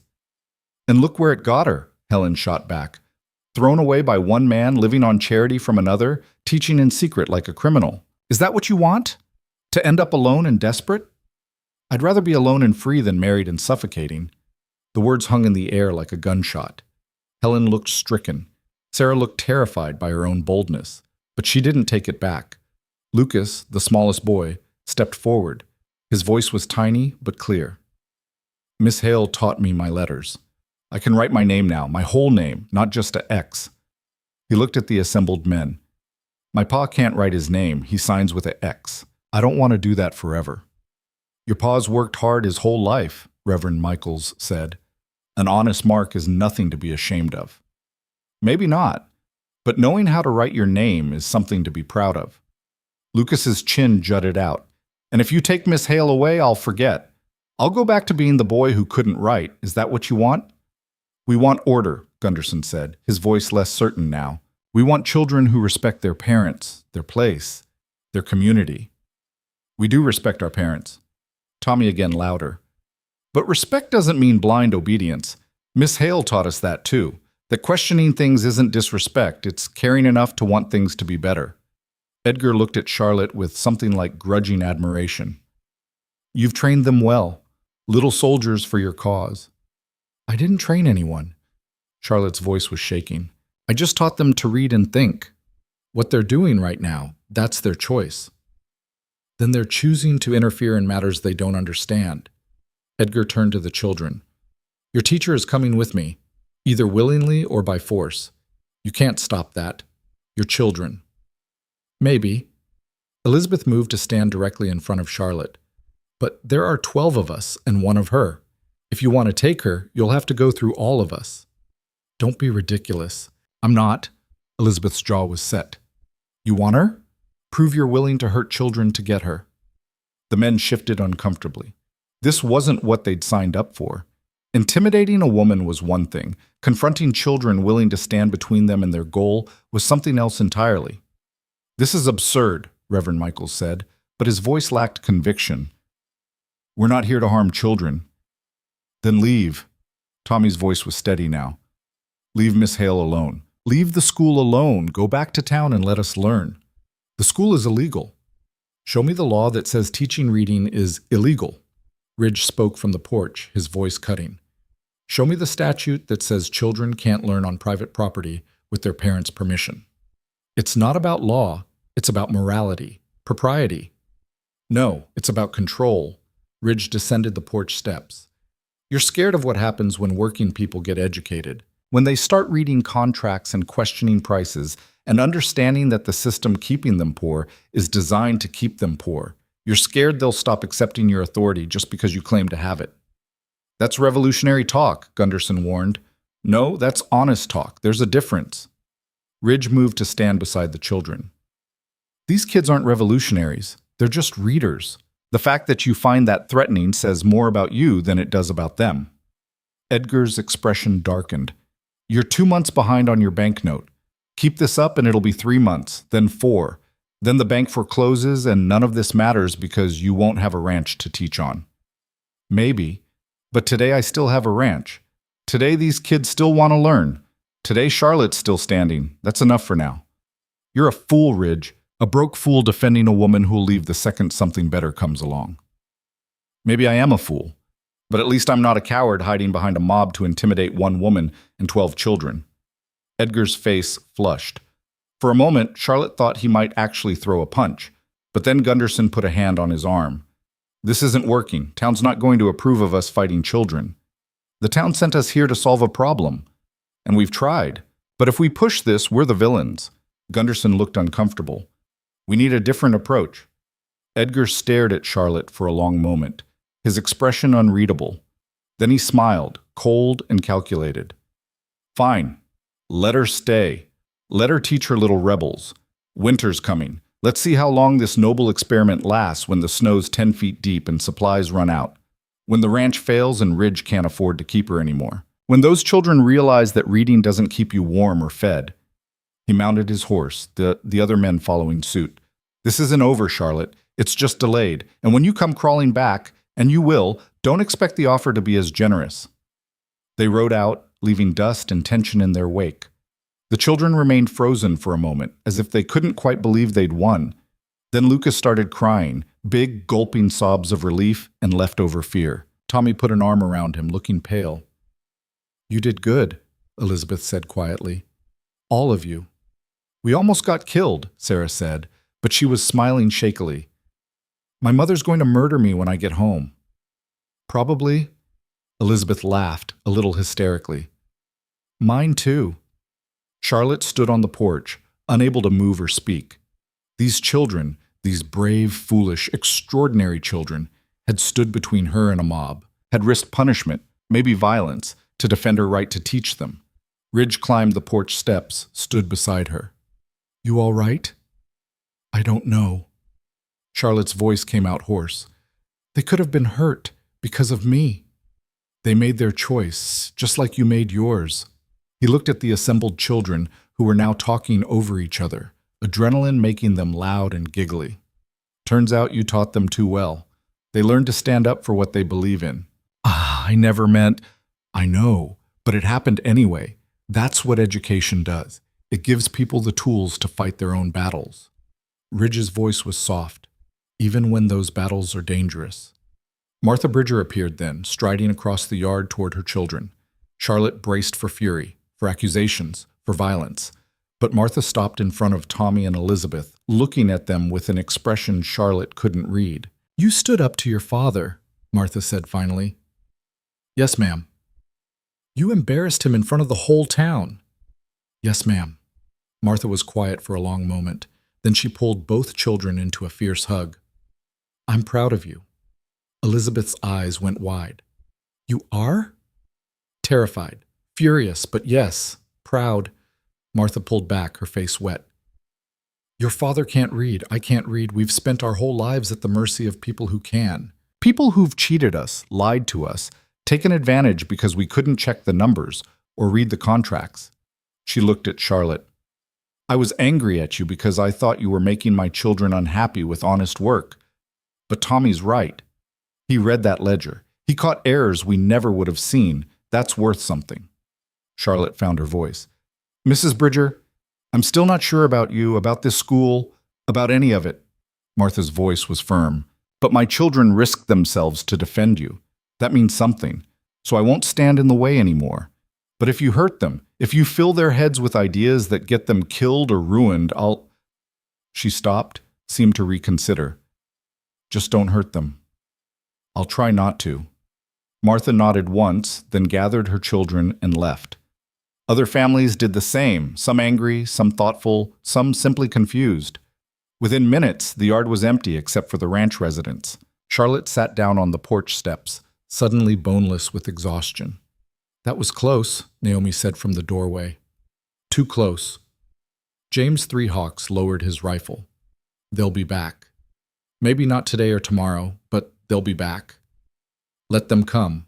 Ridge sat beside Charlotte. "We'll be ready." "Will we?" Charlotte looked at him. "You're 2 months behind on the banknote. Edgar wasn't lying about that." "No, he wasn't. Why didn't you tell me?" "Because it's my problem, not yours. I made the decision to keep the school going knowing it would cost me. That's on me." "It's on both of us now." Charlotte's voice was fierce. "You don't get to be noble and self-sacrificing while I'm oblivious. If we're doing this, really doing this, then I need to know everything." Ridge was quiet for a moment. "The ranch is failing. Cattle prices are down. The boycott isn't helping. I've got enough reserves to last maybe 2 more months. After that," he shrugged. "After that, I don't know. There has to be something we can do." "Like what?" "The town controls most of the market. Without them buying our beef, we're cut off from our main income. Then we find another market, another buyer." Charlotte's mind was racing. "Denver.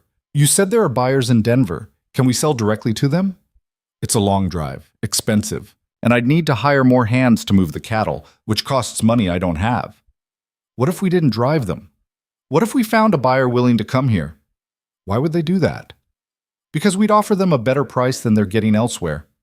Charlotte stood, pacing. "The town's paying you how much per head?" $12. "And you're selling at a loss at that price. Barely breaking even. But Denver buyers, they're paying town merchants how much?" Ridge frowned. "Probably $15, $16 by the time it reaches them." "So the town's making a $3 markup per head. What if we cut them out? Offer Denver buyers $13 per head, less than they're paying now, more than you're getting from the town." "That's..." Ridge stopped. "That could work, but I'd need to get word to Denver, find buyers willing to make the trip. I can write the letters, explain the situation, make the case." Charlotte's voice was gaining confidence. "You said you ordered books from Denver. You must have contacts there, suppliers, merchants, people who know other people." "I do, but then we start there. We write letters, we make offers, we find a way around the town's boycott." Charlotte looked at him. "You said education gives people tools to fight their own battles. Well, this is me using those tools. Let me help." Ridge studied her for a long moment. "You're serious?" "Completely. I'm not just a teacher, Caleb. I can write, I can calculate, I can strategize." Let me be useful in more ways than one. Something shifted in Ridge's expression. Surprise, maybe, or recognition. All right, we'll try it. Can't hurt at this point. It can definitely hurt. James Three Hawks spoke from his position by the door. If the town finds out you're trying to undercut them, they won't just boycott you. They'll actively sabotage you, cut fences, spook cattle, maybe worse. Then we don't let them find out until it's done. Charlotte moved toward the house. I'll start writing letters tonight. Caleb, I need names, addresses. Anyone in Denver who might be interested. Charlotte. Ridge caught her arm as she passed. Thank you for staying, for fighting, for... He seemed to struggle with the words. For all of it. Thank the children. They're the ones who stood in front of a mob. I'm thanking you. His hand was warm on her arm. Because you're the reason they knew how to stand. You taught them that. Charlotte looked at him, really looked at him, and saw something she hadn't noticed before.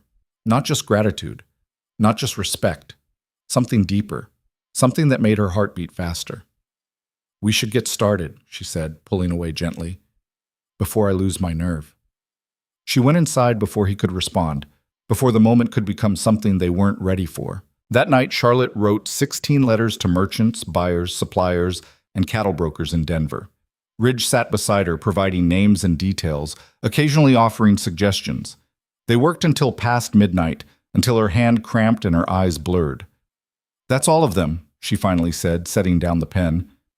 Now we wait for responses. If we get responses, we will. These are good offers, fair prices, clear terms. Charlotte flexed her aching fingers. Someone will bite. And if they don't, then we try something else. We keep trying until something works or we run out of options. She looked at him. That's what you taught me. By not giving up on the school. By fighting the town. By learning to read even when it's hard and humiliating. You don't quit just because things look impossible. Ridge picked up one of the letters, studying her handwriting. This is good. Professional. Better than anything I could have written even if I knew how. That's the point of partnership. Each person brings what they're good at. Charlotte started gathering the pages. You know ranching, I know writing. Together we might actually survive this. Partnership. Ridge repeated the word like he was testing it. Is that what this is? What else would it be? I don't know, but people in town seem convinced it's something else. Charlotte felt her face heat. People in town think I'm your mistress, or your trap, or your corruption. Their opinions aren't exactly reliable, but they're not entirely wrong either. Ridge set down the letter, met her eyes. You've become important to me, more than just an employee, more than just someone I'm helping, and I don't know what to do about that. Do you need to do something about it? Don't I? We're living in the same house, working together, fighting the same battles. At some point, people are going to expect... He stopped. What I mean is, Caleb, Charlotte kept her voice gentle. I'm not going to pressure you into anything. I'm not trying to trap you into marriage or romance or any of the things the town thinks I am. I'm just trying to survive, to teach, to help save the ranch that gave me a chance when no one else would. If that creates other feelings along the way, she paused, choosing her words carefully. Then we'll deal with those when we're not fighting for our lives. Ridge relaxed slightly. So we're just partners, allies, friends, maybe. Charlotte smiled. Let's start there and see what happens. I can work with that. They sat in companionable silence for a moment, the weight of the day finally catching up. Those kids today, Ridge said quietly. The way they stood up like that. I've never seen anything like it. Neither have I. I was terrified. Me too. But also, he struggled for the word. Proud? Amazed? Hopeful, maybe. That a bunch of children could stand up to grown men and win, even temporarily. That your teaching gave them that strength. Our teaching, Charlotte corrected. You're learning too, and the kids see that. They see a grown man willing to admit he doesn't know something and work to change it. That's powerful. Feels mostly humbling and frustrating. That's how all learning feels at first. Charlotte stood, stretching. But you're getting better. Your handwriting's improving. You read 3 pages today without help. Children's pages, pages nonetheless. She moved toward her room. Don't diminish your progress just because it's not where you want to be yet. Forward is forward, no matter how slow. Charlotte? Ridge's voice stopped her at the doorway. Yes? If this works, if the Denver plan works, and we save the ranch, will you stay? Charlotte turned to look at him. Where else would I go? Back east, to a real school, to a place where educated women aren't treated like threats. Those places don't exist. Educated women are threats everywhere. At least here, she gestured at the ranch around them. At least here, I'm a threat doing something that matters. Ridge smiled. Get some sleep. Tomorrow we mail the letters and hope for miracles. Charlotte went to her room, exhausted but strangely energized. They'd survived the mob. The children had stood firm. The letters were written. They had a plan. It probably wouldn't work. The odds were against them. Winter was coming. Money was running out. The town was still hostile. But they were fighting back. Together. And that felt like something worth betting everything on. The next morning, Naomi took the letters to the trading post run by Mrs. Chen, who agreed to mail them from the nearest proper post office. A 2-day ride, but worth it to avoid the town's scrutiny. She says good luck, Naomi reported when she returned. Also says you're either very brave or very stupid. Probably both, Charlotte said. She also sent this. Naomi held up a package wrapped in brown paper. Said you'd need it. Inside was fabric, good wool, warm, practical, enough for a winter coat. Why would she? Because she knows what's coming. Winter here isn't like back east. It's brutal, isolating. People die if they're not prepared. Naomi's voice was matter-of-fact. She's making sure you survive it. Charlotte felt something tighten in her throat. I can't pay for this. She's not asking you to. Consider it an investment in whatever you're trying to build here. Naomi started unpacking supplies. Mrs. Chen lost her husband to the town's politics. They ran him off his claim using legal tricks he couldn't read well enough to fight. She's got no love for the way things work around here. If you're trying to change it, she's on your side. I'm not trying to change anything. I'm just trying to teach children to read. Same thing. Naomi handed her the fabric. Now go make yourself a coat before the first snow. You'll need it. Charlotte took the wool to her room, running her fingers over the sturdy weave. She'd never made a coat before. Never learned sewing beyond basic repairs. But she'd learned to read Latin, to calculate compound interest, to write persuasive arguments. How hard could sewing be? Very hard, it turned out. By evening, she'd managed to cut the fabric into pieces that might eventually resemble a coat if she squinted and had faith. Elizabeth found her struggling with the needle, thread tangled hopelessly. Miss Hale? What are you doing? Attempting to sew, failing miserably. Elizabeth sat down beside her. My ma taught me. I could help. Your mother probably doesn't want you helping me with anything right now. My ma said I could keep coming to lessons as long as I don't neglect my chores. I think that means she's done fighting you. Elizabeth took the fabric, examined Charlotte's stitches, and winced. We'll fix this, but you need to learn properly. Can't go into winter with a coat that falls apart the first time you wear it. They worked together until supper, Elizabeth patiently showing Charlotte how to make stitches that would hold, how to line up seams, how to think about construction. It was humbling, this 14-year-old girl teaching the teacher, but also oddly comforting. You're good at this, Charlotte said, watching Elizabeth's confident hands. Ma made sure, said women need practical skills to survive. Elizabeth didn't look up from her work. But she also said something else after yesterday. Said maybe women need more than just practical skills. Maybe they need to know how to think too, how to stand up, how to fight when they need to. Your mother said that? She's scared of change, of us leaving, of the world being different than what she knows. Elizabeth tied off a thread. But she's also tired of being powerless, of not knowing if people are cheating her, of watching Pa struggle because he can't read.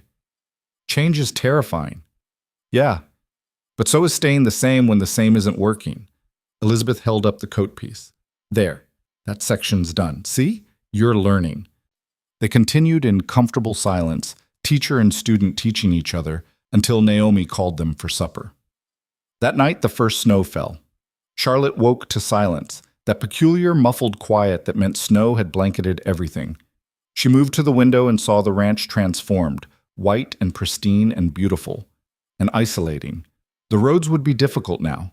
Travel to town would be harder. The Denver buyers, if they responded, might not be able to make the trip until spring. They were truly on their own now. Charlotte dressed quickly and went to the kitchen where Naomi was already making breakfast. "It'll be a light snow year or a heavy one," Naomi said without preamble. "We'll know in the next few weeks." "What's the difference?" "Light snow year, we survive fine. Heavy snow year," Naomi shrugged. "People die. Cattle die. Weak operations fail. We find out who's been living too close to the edge." "Are we living too close to the edge?" "Ask me in March." The children still came for lessons, now bundled in layers, tracking snow into the makeshift classroom. Charlotte taught them about winter constellations, about how snow formed, about the science of survival. Practical knowledge mixed with wonder. Ridge's reading improved. He graduated from children's primers to simple novels, sounding out words with increasing confidence. Sometimes he'd read aloud in the evenings, stumbling over passages, while Charlotte and others listened. It was awkward and imperfect and brave. 2 weeks after they mailed the letters, a rider appeared through the snow. He carried responses. Not 16, but 3. 3 Denver buyers interested in the deal. Charlotte and Ridge read the letters together at the kitchen table, barely breathing. "They want to send representatives in spring," Ridge said, "to inspect the cattle and negotiate terms. Spring is too late. You need money now." "I know." Ridge kept reading. "But one of them, this one from a broker named William Chen, he says if we can get a dozen head to Denver before the pass closes, he'll buy them as a test. Pay cash on delivery. Can you get cattle to Denver before the pass closes?" "Maybe. If we move fast, if the weather holds." Ridge looked up. "It's a gamble. Everything we're doing is a gamble. This one could get people killed. Mountain passes in winter are deadly. And sitting here waiting for spring could get the ranch foreclosed." Charlotte met his eyes. "What do you want to do?" Ridge was quiet for a long moment. Then he called for James. "We're driving cattle to Denver. 12 head. Leave tomorrow. You, me, and 2 good hands who know the mountains." James didn't hesitate. "I'll get them ready." The men left before dawn, cattle moving slow through fresh snow. Charlotte stood on the porch, watching them disappear into the white landscape, trying not to think about all the ways this could go wrong. Naomi stood beside her. "You know he might not come back." "I know. And if he doesn't, the ranch is lost. The school's lost. Everything we've been fighting for." "I know that too. But you told him to go anyway." "I told him the truth, that sitting still while everything falls apart isn't better than trying something dangerous." Charlotte pulled her half-finished coat tighter. "He made his own choice. He made the choice you pushed him toward." "Maybe, but he's a grown man. He understands risk." Naomi was quiet for a moment. "You care about him." It wasn't a question. "Yes," Charlotte said. "I care about him. About this place. About those children. About all of it." "Good. Because caring is what keeps you fighting when everything says quit." Naomi turned back inside. "Now come help me prepare for the possibility they don't make it back. We'll need to know what we're doing if we're suddenly running this place alone." Charlotte followed her inside, trying not to think about Ridge and James and 2 ranch hands navigating mountain passes in winter, trying not to calculate the odds, trying not to imagine everything that could go wrong, trying not to admit how much it would hurt if Caleb Ridge didn't come back. Because somewhere between teaching and fighting and standing firm together, he'd become more than an employer or an ally. He'd become someone she couldn't imagine losing, and that was the most dangerous thing of all. 7 days passed with no word. Charlotte taught during those 7 days, kept the children focused on their lessons, pretended she wasn't counting hours.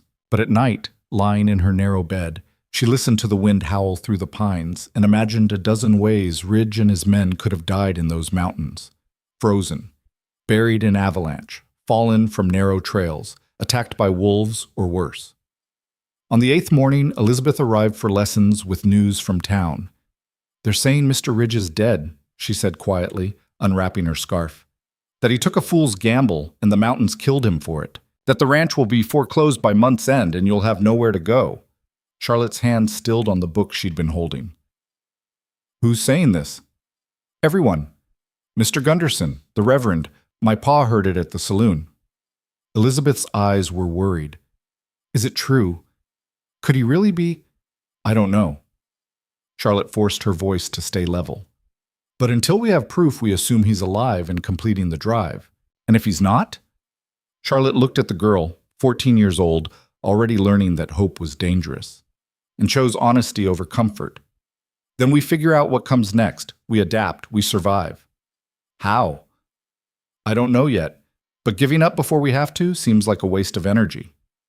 The lesson that day was distracted. The children kept looking at Charlotte like she might shatter. She kept looking at the door like Ridge might walk through it. He didn't. By the 10th day, even Naomi was worried. They should have been back by now, she said, staring out the kitchen window at the snow-covered landscape. Even with delays, 10 days is too long. Maybe they stayed in Denver, waiting for better weather. Maybe. Naomi didn't sound convinced. Or maybe the town's right, and we're about to lose everything. Charlotte wanted to argue but couldn't find the words. The numbers didn't lie. Ridge was overdue. The bank payment was due in 3 weeks. Without the Denver money, the ranch was lost. And without the ranch, where would any of them go? That night, Charlotte couldn't sleep. She sat at the kitchen table with the ranch account spread before her, trying to find some solution she'd missed. But the mathematics were ruthless. They needed cash. They didn't have it. Ridge's gamble was their only hope. And he was 10 days gone in winter mountains. She must have dozed because she woke to the sound of horses. Charlotte jerked upright, momentarily disoriented. The kitchen was dark except for the dying fire. Outside, hoofbeats approached, multiple horses moving slow. She grabbed a shawl and stumbled to the door, heart hammering. 4 riders emerged from the darkness. Ridge, James, the 2 ranch hands, alive. Charlotte's knees went weak with relief. Ridge dismounted stiffly, moving like every bone hurt. His face was weathered raw by wind and cold, beard frosted with ice. But his eyes found hers immediately. We made it, he said simply. I can see that. Charlotte's voice came out steadier than she felt. I was beginning to think that we were dead. Yeah, so were we, about 6 different times. Ridge handed his reins to one of the hands. Is there food? We haven't eaten properly in 3 days. Naomi appeared, already moving toward the kitchen. I'll heat stew. James, get those men inside before they freeze standing up. Within minutes, the kitchen was full of exhausted men eating like they'd forgotten what food tasted like. Charlotte watched Ridge, noting the way he favored his left side, the bandage visible under his torn sleeve, the exhaustion carved into every line of his face. But he was alive. The pass was blocked, Ridge said between bites of stew. Had to detour through the northern route. Lost 2 days. Then one of the cattle broke a leg, had to put her down. Then a storm came through and we had to shelter in a cave for 36 hours with nothing but what we could carry. But you made it to Denver, Charlotte needed to hear him say it. We made it. William Chen met us personally, inspected the remaining 11 head, paid cash on the spot.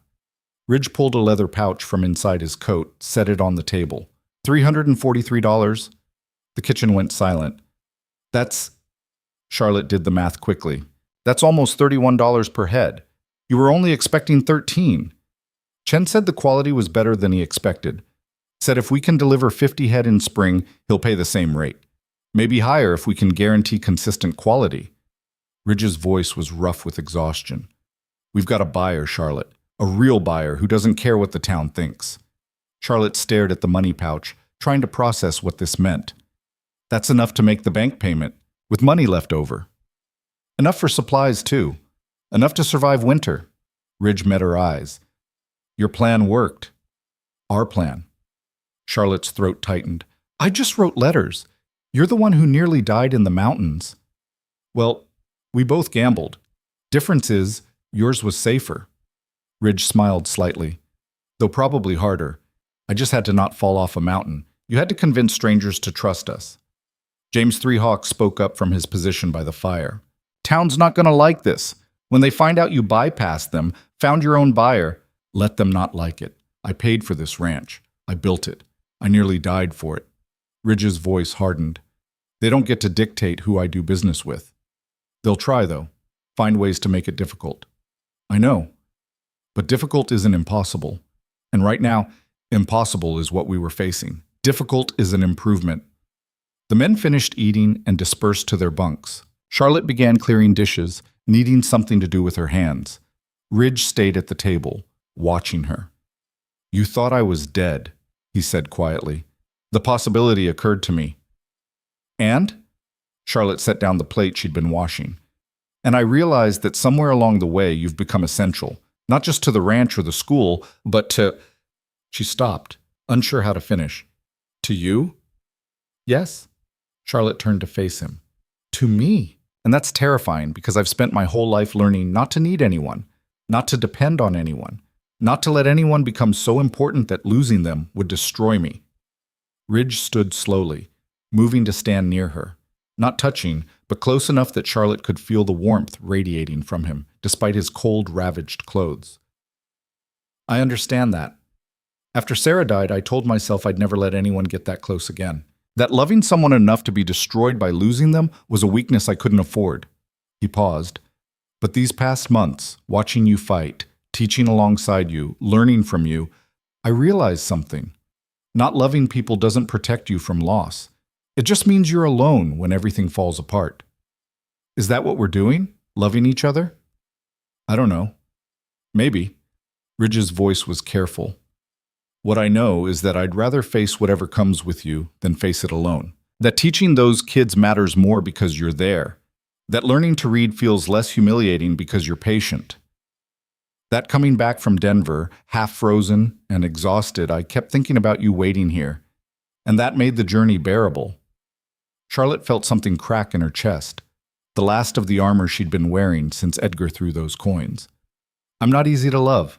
I'm stubborn and opinionated, and I argue too much. I make people uncomfortable. I cause problems." "Yeah, you do. And I'm illiterate and broke and running a failing ranch in hostile territory.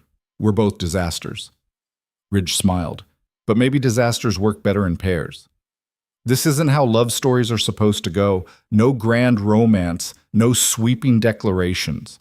No, but it's honest. And honest is what we've both needed." Ridge held out his hand. "So what do you say? Want to keep being disasters together?" Charlotte looked at his hand, work-roughened, scarred, steady, and thought about everything that had brought her here. Edgar's rejection, the town's hostility, the children's bravery, the letters to Denver, the 10 days of waiting, all of it leading to this moment, this choice. She took his hand. "Yes, but we're doing this properly. No more rumors, no more speculation. If we're together openly." "You mean marriage?" "Eventually, when we're ready, when it's right. Not because the town demands it, or because we're trying to make them comfortable, but because we choose it." Charlotte squeezed his hand. "And in the meantime, we keep fighting for the school, for the ranch, for the right to live how we want." Ridge pulled her closer, and Charlotte let herself lean into him, feeling the solid reality of his presence. He was alive. They'd survived. The ranch would endure. It wasn't victory, not yet, but it was possibility. And possibility was enough. The next morning, Charlotte woke to find the entire ranch in motion. Ridge was organizing spring plans, which cattle to sell, how to improve quality, when to schedule the Denver drive. Naomi was inventorying supplies, calculating what they could afford now that money had come in. James was repairing fences, preparing for calving season. Everyone moving with renewed purpose. Everyone believing they had a future. Charlotte taught her regular lessons, but the children sensed the change. They were more focused, more engaged, asking questions about Denver, about business, about how the ranch operated. Tommy raised his hand during mathematics. "Miss Hale, if Mr. Ridge can sell cattle for $30 in Denver instead of $12 in town, and it costs him maybe $5 extra to drive them there, that's $13 more profit per head, right?" "That's right." "So why doesn't everyone do it? Why does the town control the prices if Denver pays more?" Charlotte smiled. This was exactly the kind of question she'd been hoping they'd ask. Because most ranchers can't read well enough to write business letters to Denver, can't calculate the cost to know if it's worth it, can't negotiate terms or understand contracts. The town has power because working people don't have the tools to work around them. But we have those tools now because you taught us. Some of them you're still learning, but yes, education gives you options you wouldn't otherwise have. Sarah spoke up. My pa's been talking about our own Denver run. Says if Ridge can do it, maybe we can too. Says maybe we've been settling for low prices because we didn't know there was an alternative. And what does your mother say? She says it's risky, but she also says sometimes risk is better than slow starvation. Sarah looked thoughtful. She's been asking me to teach her to read. At night, after chores. She doesn't want to depend on Pa anymore to tell her what papers say. Charlotte felt something warm expand in her chest. That's wonderful, Sarah. She's not good at it, gets frustrated, but she keeps trying. Sarah smiled slightly. Kind of like Mr. Ridge. The lesson continued, but Charlotte's mind was racing. If other families were reconsidering their relationship with the town, if parents were learning alongside their children, if the boycott was losing power, maybe they were winning. Not decisively, not completely, but enough to survive, enough to keep fighting. That afternoon, Elizabeth and her mother arrived at the ranch together. Martha Bridger looked uncomfortable but determined. Miss Hale, I'd like to enroll formally in your school, as a student. Charlotte blinked. You want to learn to read? I need to learn to read. My husband's been cheated 3 times this year by merchants who know he can't check their numbers. I won't let it happen again. Martha's chin lifted. I know I'm old for school. I know I said terrible things about you. But if you're willing to teach me, I'm willing to learn. Of course I'll teach you, but Charlotte glanced at Elizabeth. Won't the town object? The town can object all they want. They don't feed my family. They don't protect my interests. Martha's voice was firm. I've spent 40 years being powerless. I'm done with that. More families followed over the coming weeks. Not all of them. Not even most. But enough. Fathers wanting to understand contracts. Mothers tired of being cheated. Young people dreaming of options beyond what their parents had settled for.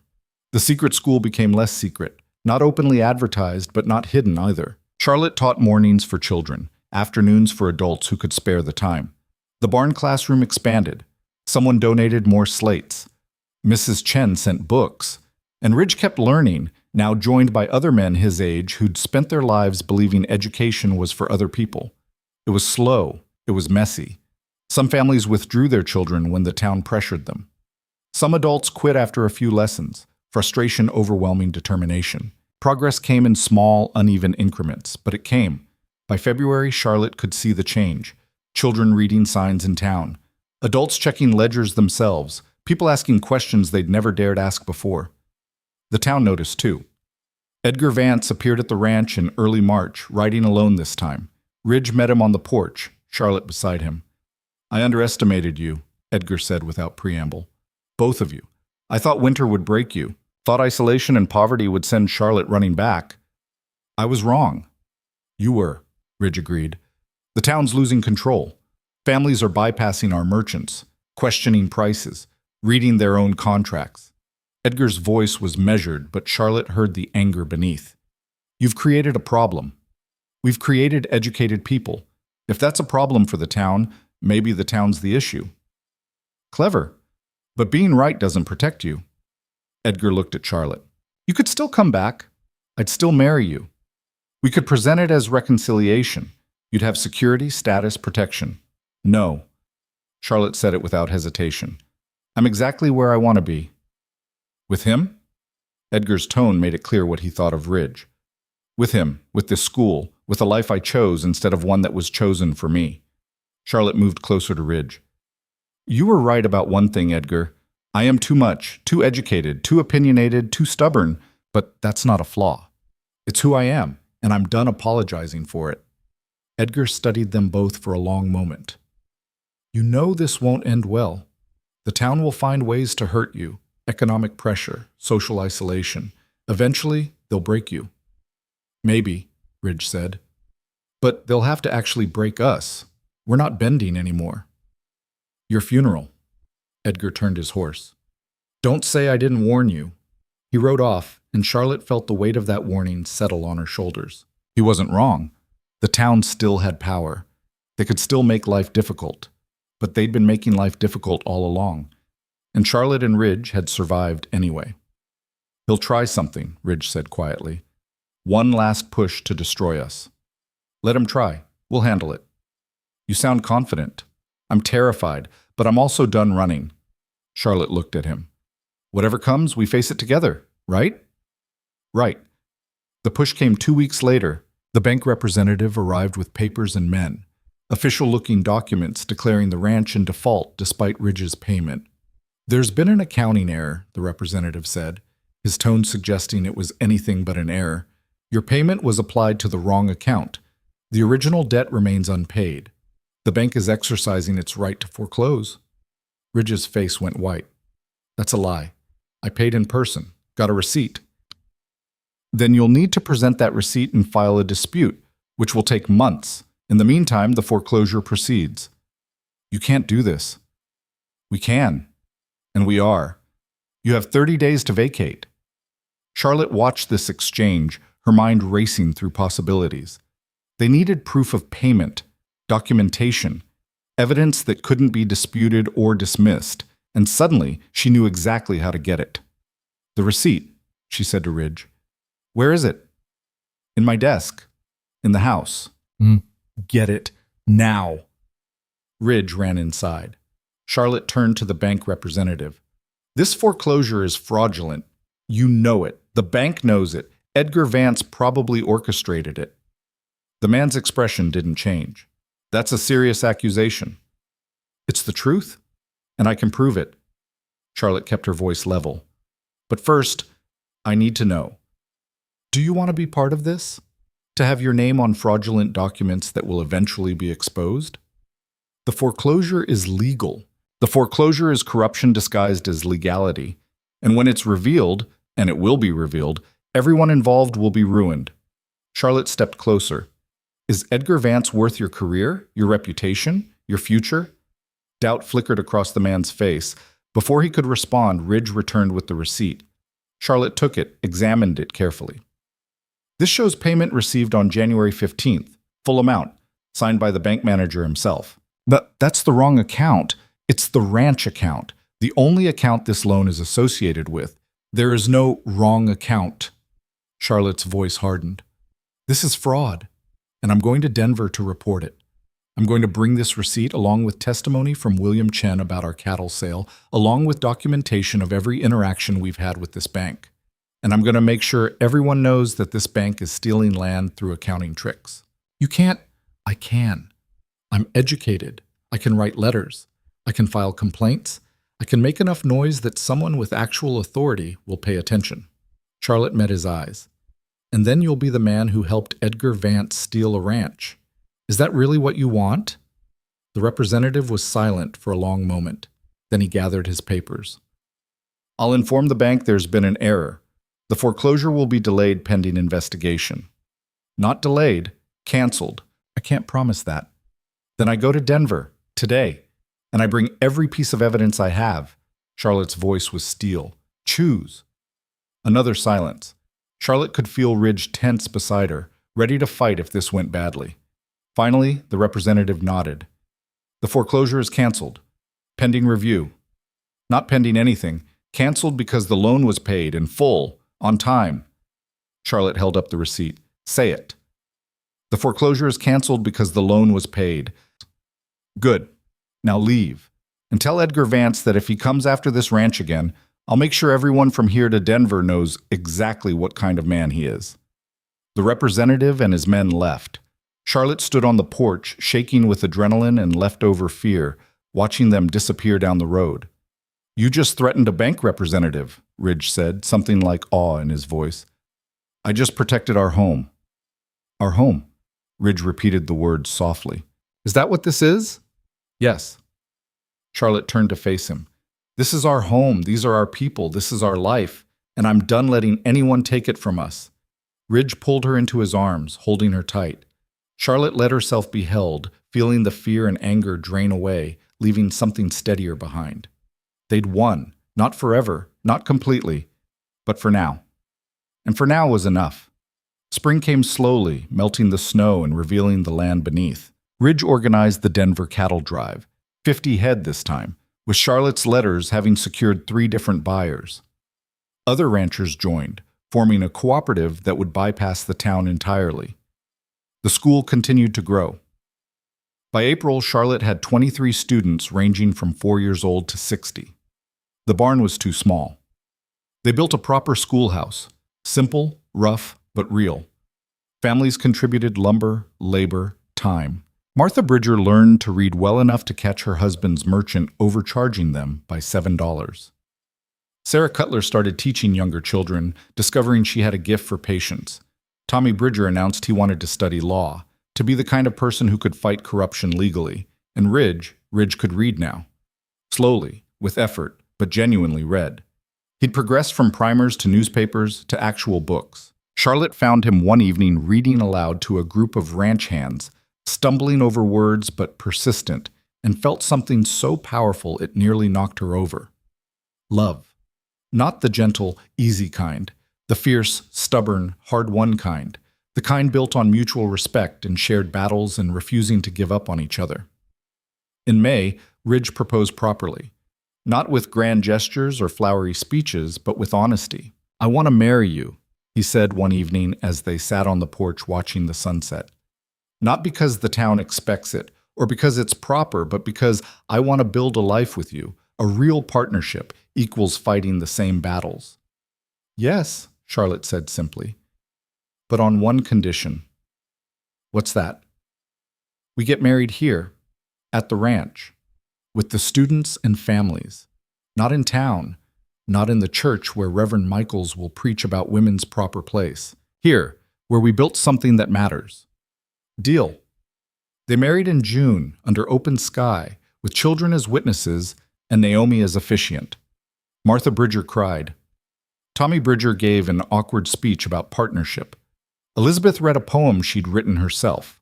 Edgar Vance didn't attend, but they heard later that he'd left Salvation Bend entirely, moved back east where his money and status still mattered. The town slowly changed, not dramatically, not completely, but enough. More children attended school. More adults learned to read. The economic stranglehold loosened as families found their own buyers, their own options, their own power. Charlotte continued teaching, now as Charlotte Ridge. She was still too much, too educated, too opinionated, too stubbornly herself.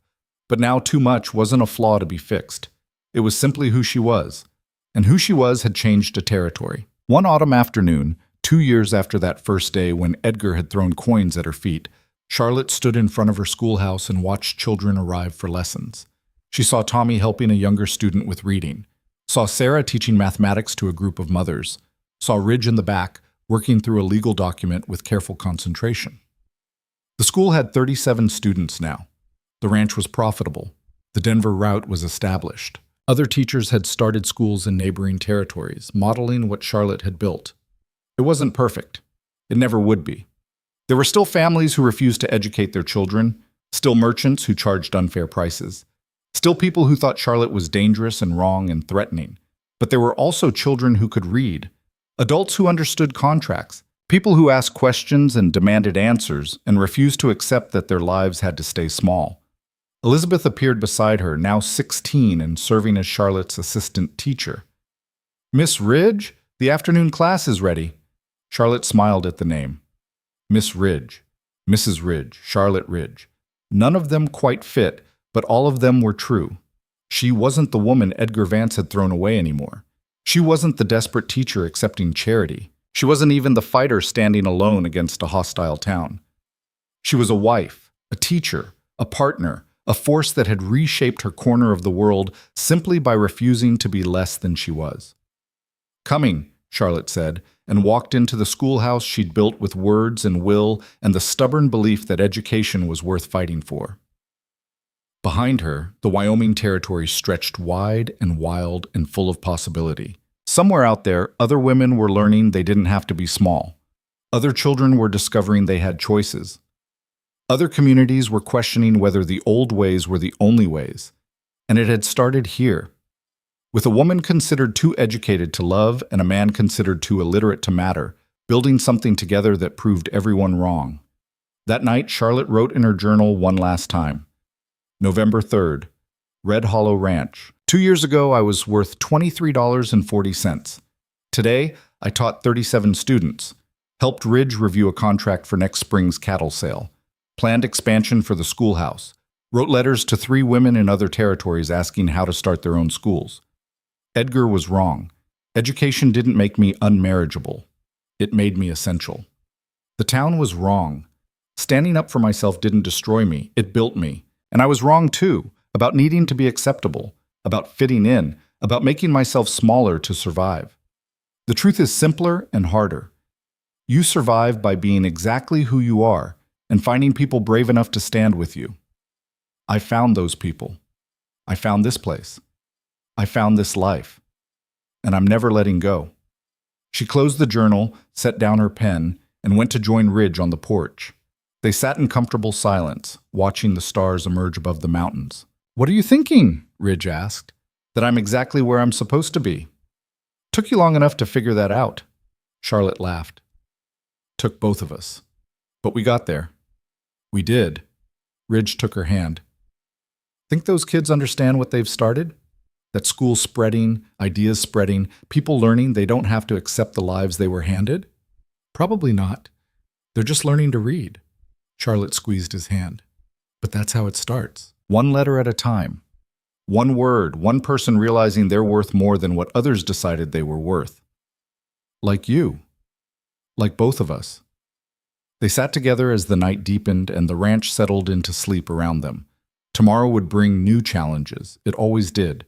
More teaching, more building, more fighting for the right to exist as they were. But tonight, they had this. The home they'd defended. The life they'd built. The partnership that had saved them both. And in the end, that was everything. Charlotte Hale had been thrown away like something defective. Charlotte Ridge had proven that being thrown away was sometimes the first step toward finding where you actually belonged. The coins had scattered across the floor 2 years ago, but she'd gathered them up, walked 5 miles into an unknown future, and built an empire from spare change and stubbornness. That was worth more than any price Edgar Vance could have paid. That was worth everything.